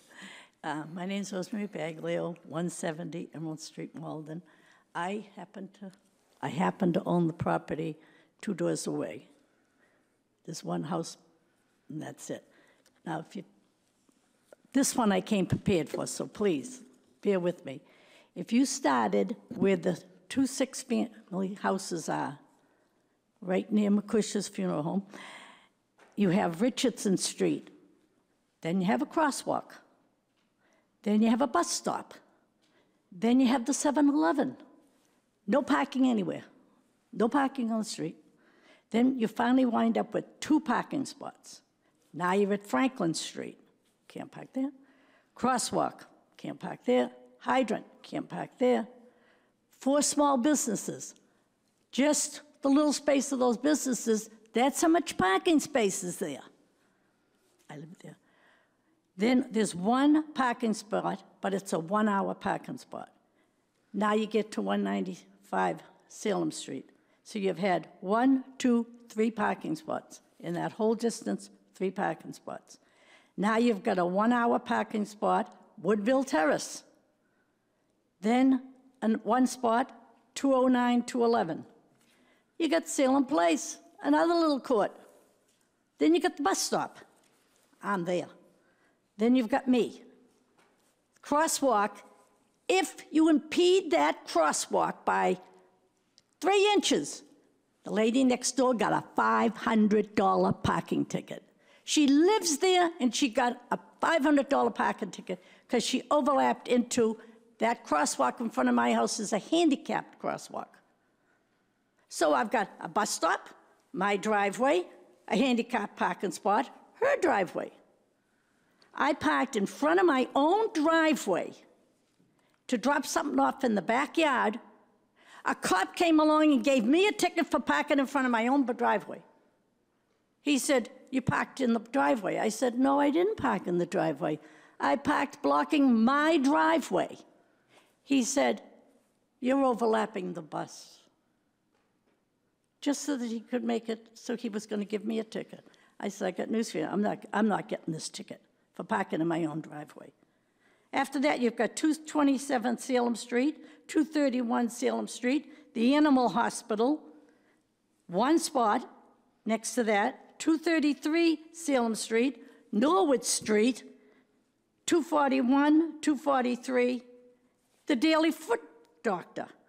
Then you've got Harding Place, and you've got, up there you have 2 spots side by side. This is what you're living with down there. Now, my question, I could keep going until I did it all the way to the Jehovah Witness, because they got the 4 businesses, and then they got the Jehovah Witness. They got the drugstore on the corner of Bryant and another business. How could you possibly? There's no place for anything there. We've got the foot doctor. We've got the animal doctor. We've got the stores. We've got the Jehovah. We've got everybody. Then we've got the laundromat on the other side. There is no, and the gas station. And 2 more bus stops. Where are the people going? They're all there. Come down there someday and just take and I want to blame all of you. At 219, the house next door to me, they approved, I don't know who did it, that they could raise their dormer right over my driveway. They raised their dormer so they could fit the 3rd floor. What is going on there that there has to be 8 parking cars? It's a 2-family, and it matches my house. It matches my house, and it's a 2-family. And there's 8 cars parked there. They're not all related. Nobody does anything about it. I can't get anyone to do anything about it. They put up that dormer. He's already had to replace all the shingles. They were like monkeys up there. I had to take them down, and I had to make them bring me an insurance certificate so that if they fell in my yard, I wouldn't be responsible.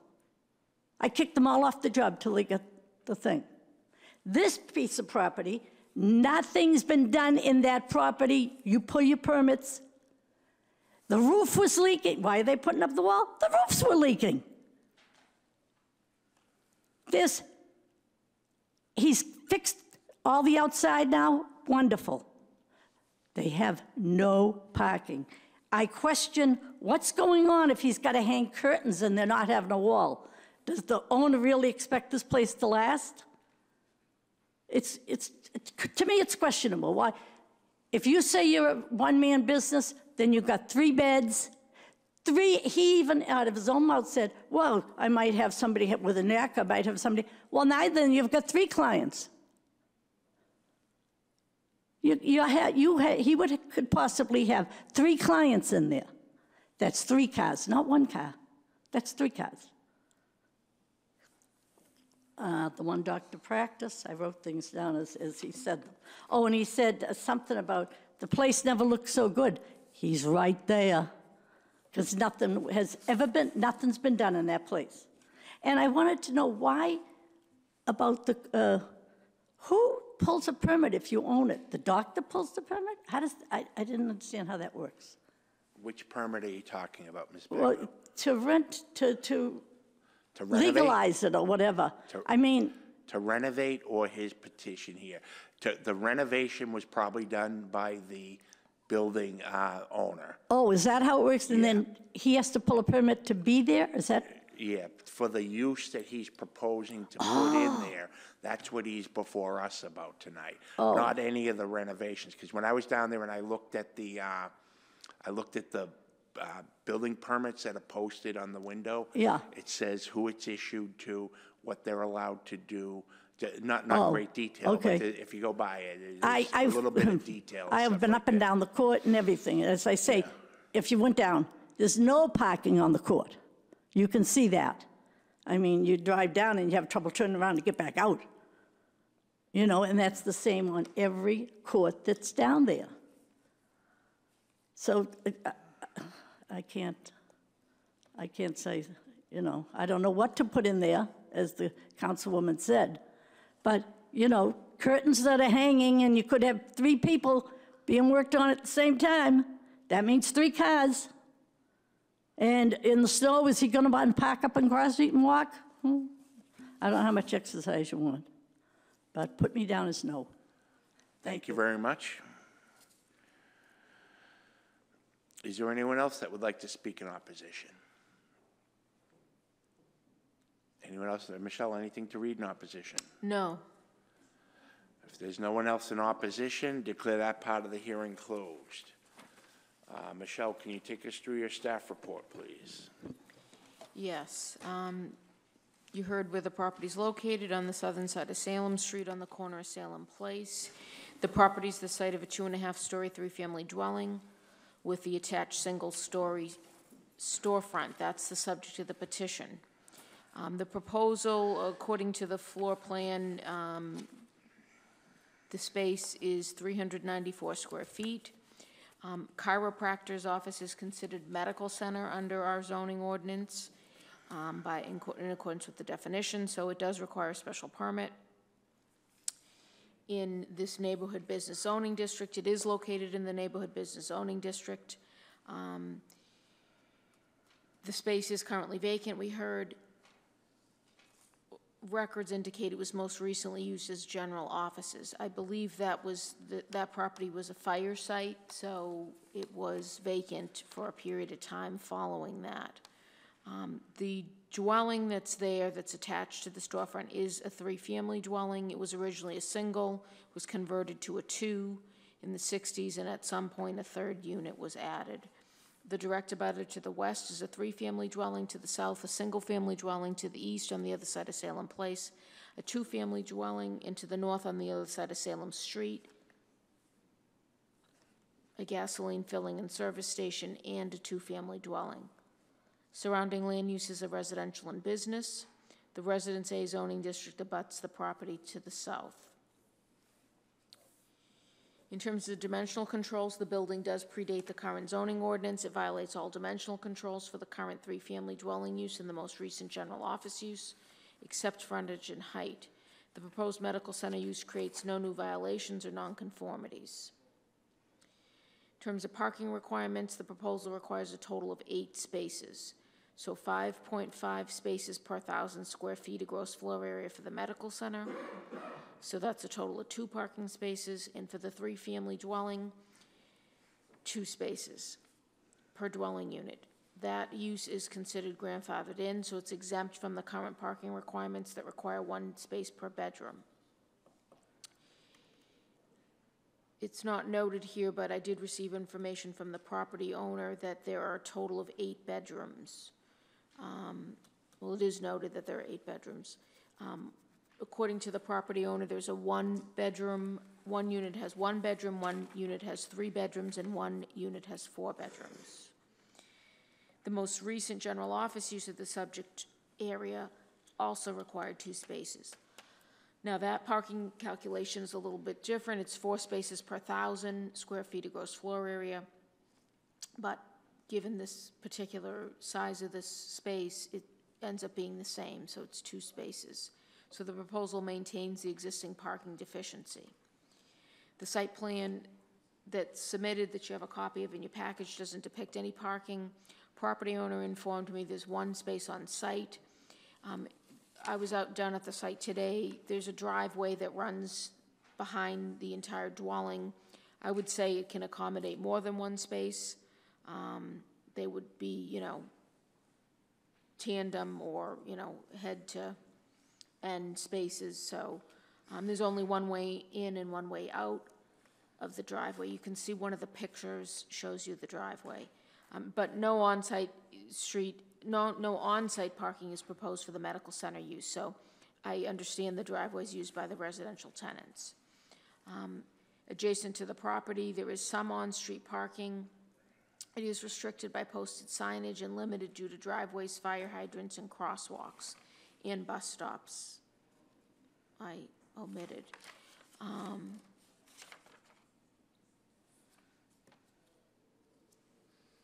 In terms of the filing, I didn't mention this at the beginning. They did request a waiver of filing requirements for floor plans for the other floors and building elevations because no changes are proposed to the areas. So you do have in your package a copy of the floor plan, which is essentially an outline of the first floor. It also shows the bathroom. As you heard, there are no walls proposed. And you also have a copy of the site plan. Do you have questions, or do you want to? Does anyone have any questions for Michelle? No questions, Michelle? Take us through your recommendation, please. So that was the report. The findings you must make to grant a special permit are, 1, that any increase or any creation or increase in violations of dimensional controls or parking requirements will not be more detrimental to the neighborhood. You must also find that the traffic and traffic patterns generated by the proposed use will not adversely impact any of the surrounding streets or create a traffic or safety hazard. You must also find the proposed use will not be more detrimental to the neighborhood, is not in conflict with surrounding land uses, and is in the interest of the common good. Provided you can make those findings, the recommendation, which is made prior to the public hearing, is that a special permit be granted subject to the following conditions. 1, all development shall be as per plans unless modified by these conditions. 2, the special permit authorizes use of 394 square feet for a chiropractor's office only, and occupancy is limited to 1 single business practice. Any expansion or other medical center use of the property shall require a special permit or amendment of the special permit. 3, no dumpster is allowed on site. 4, repair or replace sidewalks, driveways, and perform necessary incidental work adjacent to the property to the satisfaction of the DPW director. Thank you very much. I believe the hours of operation, I'll just also note, I did look those up. I believe this would just come under regular retail, so I believe it's 6 a.m. to 11 p.m. So anything beyond that, they would need to, the tenant or the occupant or the business that wanted to operate outside those hours would need to apply to the city council for a license to operate extended hours. So outside of that window, 6 a.m. to 11 p.m. That's my understanding. I believe that is what, which category this fits into. So unless you wanted to further restrict hours of operation beyond that, we don't typically put in restrictions on that, but if you did want to put anything in, you could do that. You would need to do that as a condition if you wanted to restrict the hours more than 6 a.m. to 11 p.m. Are you all set, Michelle? Yes. Ken Antonucci. Michelle, just wanted to clarify, is that Monday through Saturday? I believe it is Monday through Saturday, but I'm not able to, I wasn't able to find that. I know the commercial construction can't work on a Sunday, but no, I'm not sure. I don't think that's necessarily excludes Sunday. I think that might be, But the Board of Health or the building department would the bill, determine that. well, that's under the licensing, the city's licensing. It would be compliance, or city council regulates that. So if there's a complaint or an issue, it would go through the city council compliance department. Okay, thank you. It doesn't say Monday through Saturday. The commercial construction does, but not the regular hours of operation. I think it's 7 days a week.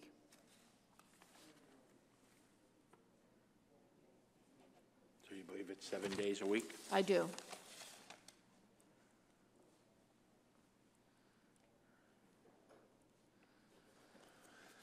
Eric Henry.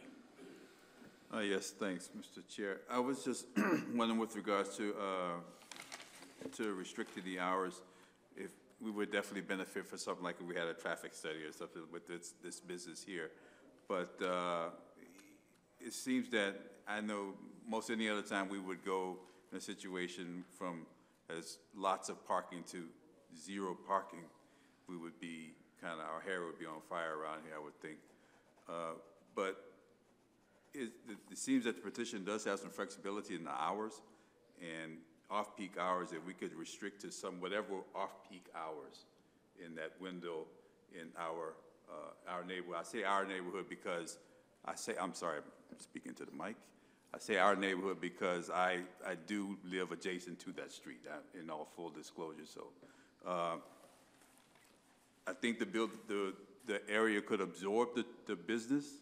He has a perfect business plan, I believe, for the area, but I do have a concern about the parking. Thank you. Does there anyone else have any comments? Questions for Michelle? Jim Chiavelli. I'm sorry, Mr. Chairman, through you to Michelle. Did I understand the councilor to say that a lot of business uses would be permitted by right in that spot? Yes, that is my understanding as well.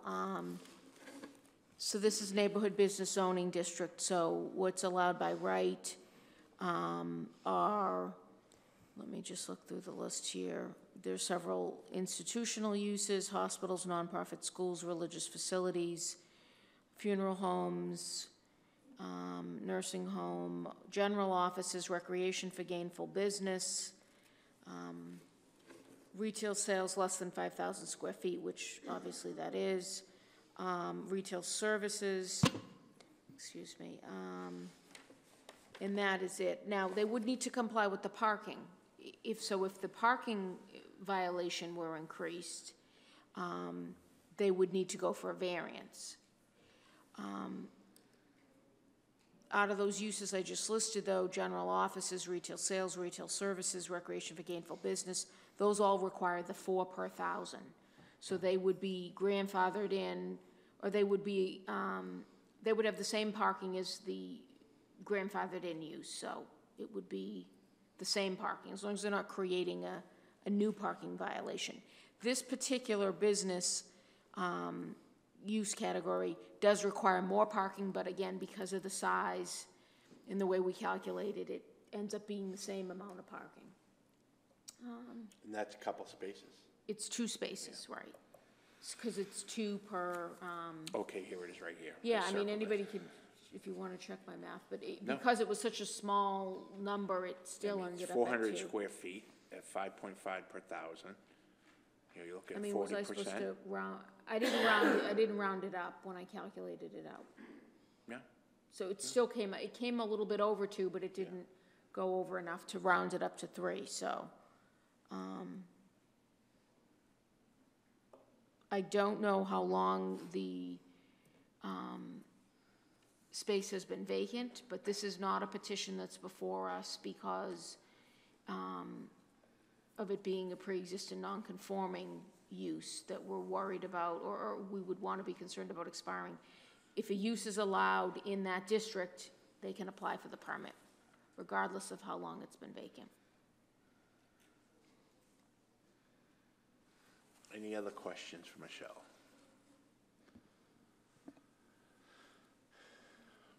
Michelle, the one question I have is associated with the use of the property. If this potential tenant moved out, would they need to come back to us? Or would it just depend on what was going in? Because I would think, as Mrs. Baglio said, all those neighborhood uses would likely violate the parking that they have, and they wouldn't be able to accommodate it. So everything would have to come back to us. Is that a correct assumption? No. Okay. Can you clarify it? If any use is allowed by right, they could go in if they aren't creating a new violation. It's a pre-existing non-conforming property. It violates parking and dimensional controls. If a use is allowed by right, as long as it's not increasing any of the violations, it could go in. So as long as their parking use doesn't exceed 2. That's correct. Then anything can go in there as it would have the same parking constraints. Right, if you're just looking at parking, right. There are some different dimensional controls as well that might come into play. I didn't research absolutely everything. Now, there are things like restaurant that is allowed by special permit in that district, so it would need a special permit. That also has a much higher parking requirement. But this board could handle looking at not only the use, but could look at any new nonconformities. They wouldn't need to go for a special permit and a variance. This board could handle all the nonconformities. Okay. For a use that requires a special permit. Okay. Going into an existing building. If it were new construction, that would be different. Then they'd need to go for the variance first and then come. Right, I'm speaking about this This use, particular- this proposed tenant Yes. leaves, what could go in? If you were to follow the recommendation or adopt a similar recommendation, it's a chiropractor's office only. It's not specific to this chiropractor, it's specific to a chiropractor. So a chiropractor dentist couldn't open, a doctor's office couldn't open.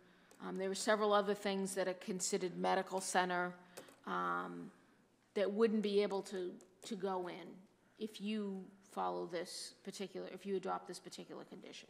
If you don't, say you said it's just limited to one single business practice, that could be any type of medical practice. And it could be a medical practice that has a higher turnover of patients than the 3 to 5 a day that's been proposed. It definitely could, and I mean, you could also get a different chiropractor that sees more than 3 to 5 people a day.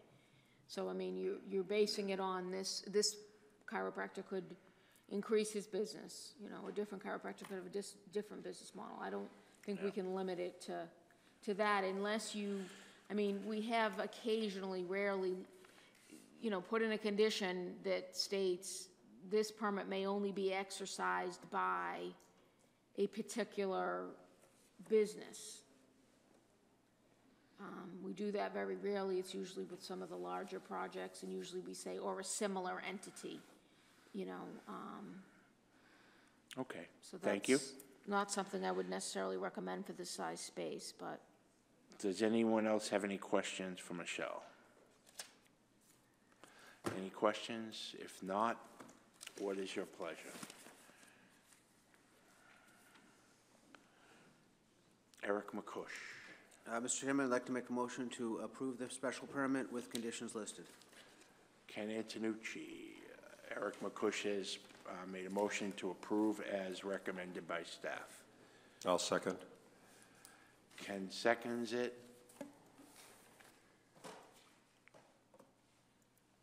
So.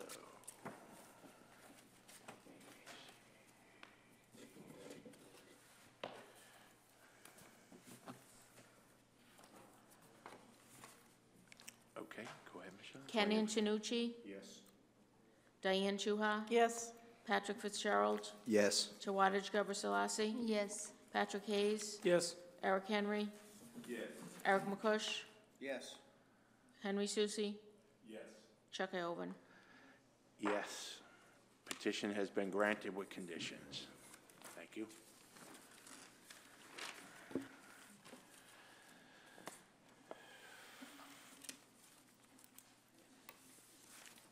Okay. Next order of business that we'll take up is the request for a waiver of rules and procedures for traffic study at 200 Exchange Street.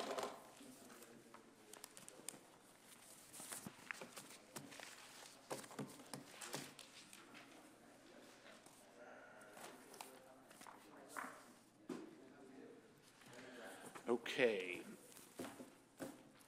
Michelle, if you could.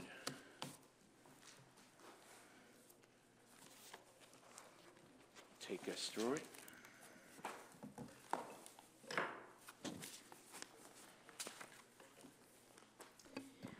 Okay, what's before you is a request for waiver of your filing requirements that require a traffic impact and access study. There's a petition that's been filed for a special permit for medical center use, specifically medical offices at 200 Exchange Street. You have within your package a description of the proposal. It is Partners Community Physicians Organization is the entity that will occupy the space. You do have copies of the floor plan. They are proposing to occupy 8,000 square feet of the first floor of 200 Exchange Street. 200 Exchange Street is a larger building. It is a building that contains over 324,000 square feet. The proposed use will occupy 8,403 square feet.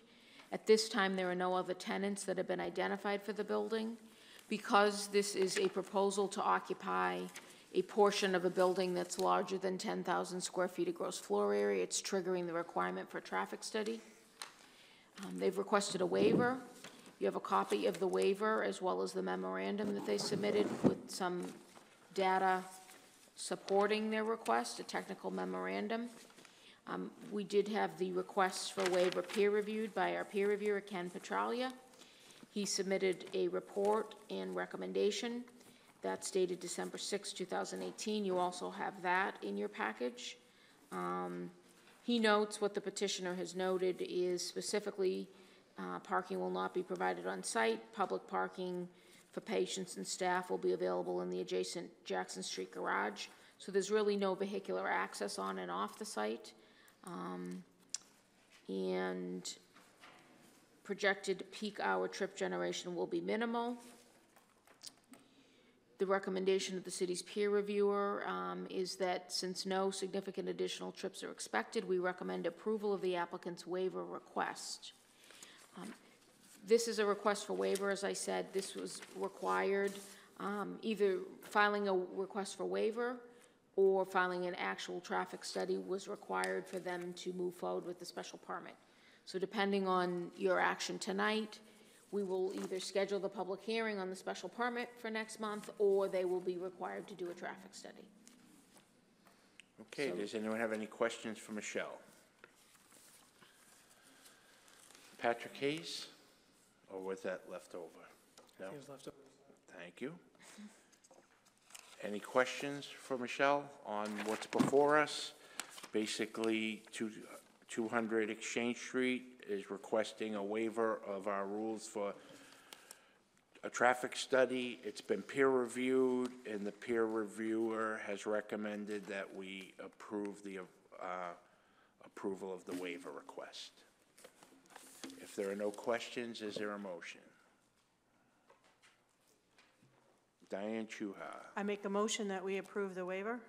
Diane's made a motion to approve. Ken Antonucci. I'll second. Ken seconds. To grant the waiver, okay. That was Diane and Ken Antonucci? Yes. Ken Antonucci? Yes. Diane Chuha? Yes. Patrick Fitzgerald? Yes. Tawadej Geber Selassie? Yes. Patrick Hayes? Eric Henry? Yes. Eric McCush? Henry Susi? Yes. Chuck Iovan? Yes. Petition's been granted. The waiver's been granted. We move forward accordingly. Thank you. Okay, that concludes what's on our hearing and meeting agenda. The only thing we have left is status updates. Status update of the Master Plan Steering Committee. We're going to have a meeting in January.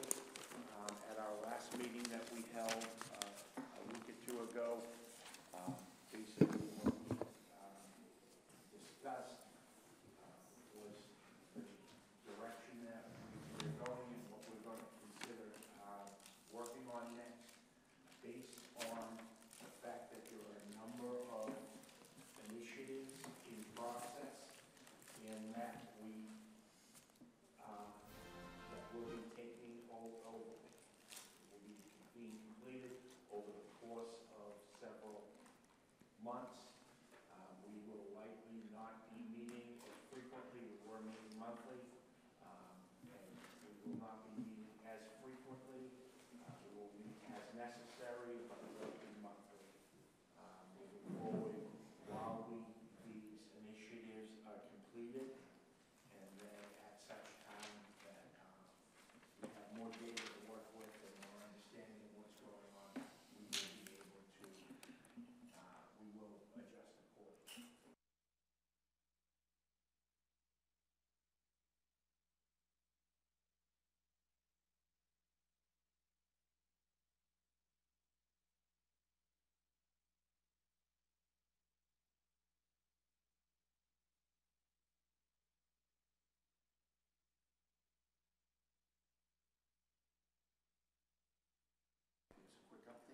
Yeah, we continue to review the applications. We've voted. Yes, thank you. Okay. So we continue to review applications, going through them. We're nearing the end of the review period. We're voting on them, whether to move them forward and then start discussing the financing of each. We're scheduled to meet, I believe, January 8th is our next meeting. And we still hope to make a presentation and a request for funding, the projects that we approve before the City Council within the next couple of months. Terrific. Any questions for Ken? No? Thank you, Ken. Michelle, Housing Production Plan Advisory Committee update, please. Yes, we did meet last month. We did not have a meeting this month. We will be meeting in January. The plan is underway. They are also working on the land, the calculation for the land analysis calculation that they're also doing as part of the contract, because in that I believe they're going to be focusing on that at this point, more so than before, because that information is going to be determinative in the direction the plan takes. So they're working on that, and I'm referring to the calculation they're doing that would potentially grant or allow the city to have a safe harbor under the 40B housing statute. So I will give you updates on that, but again, it's moving forward. No public forums have been scheduled yet. again, that part of the process, I believe, is now, it's still moving forward, but it's moving forward more in the background, and they're focusing more on that calculation. Okay, thank you. Anything else? No, thank you. Very good. Any questions for Michelle? Terrific. Next regularly scheduled meeting is proposed for January 9th, the second Wednesday of January. It sounds like we may have a couple already with 200 Exchange Street, and then depending how quickly Main Street can come back. Yeah, that won't, the deadline's passed for that. So we have 200 Exchange Street is already in the pipeline because they had already filed and were kind of in a holding pattern waiting for the traffic piece. We do also, we are planning to schedule a joint public hearing with the City Council Ordinance Committee. There are at least 5 papers, to my knowledge, 5 proposed zoning amendments that are going to be coming to us for public hearing. So that will also be on January 9th. So it looks like right now, 1 petition and then the zoning amendment. So that's a joint 5 hearing. zoning amendments. 5 different papers. It's more than 5 amendments.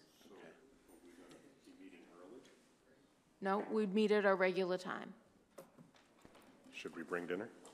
Probably. Okay, I any other mean, that's questions? what, that's what we're, Any other questions for Michelle? No? Well, at that point then, I wish everyone a very Merry Christmas and hope everyone had a Happy Hanukkah or whatever it is that you celebrate. Enjoy the holidays, be safe, and we'll see you in January.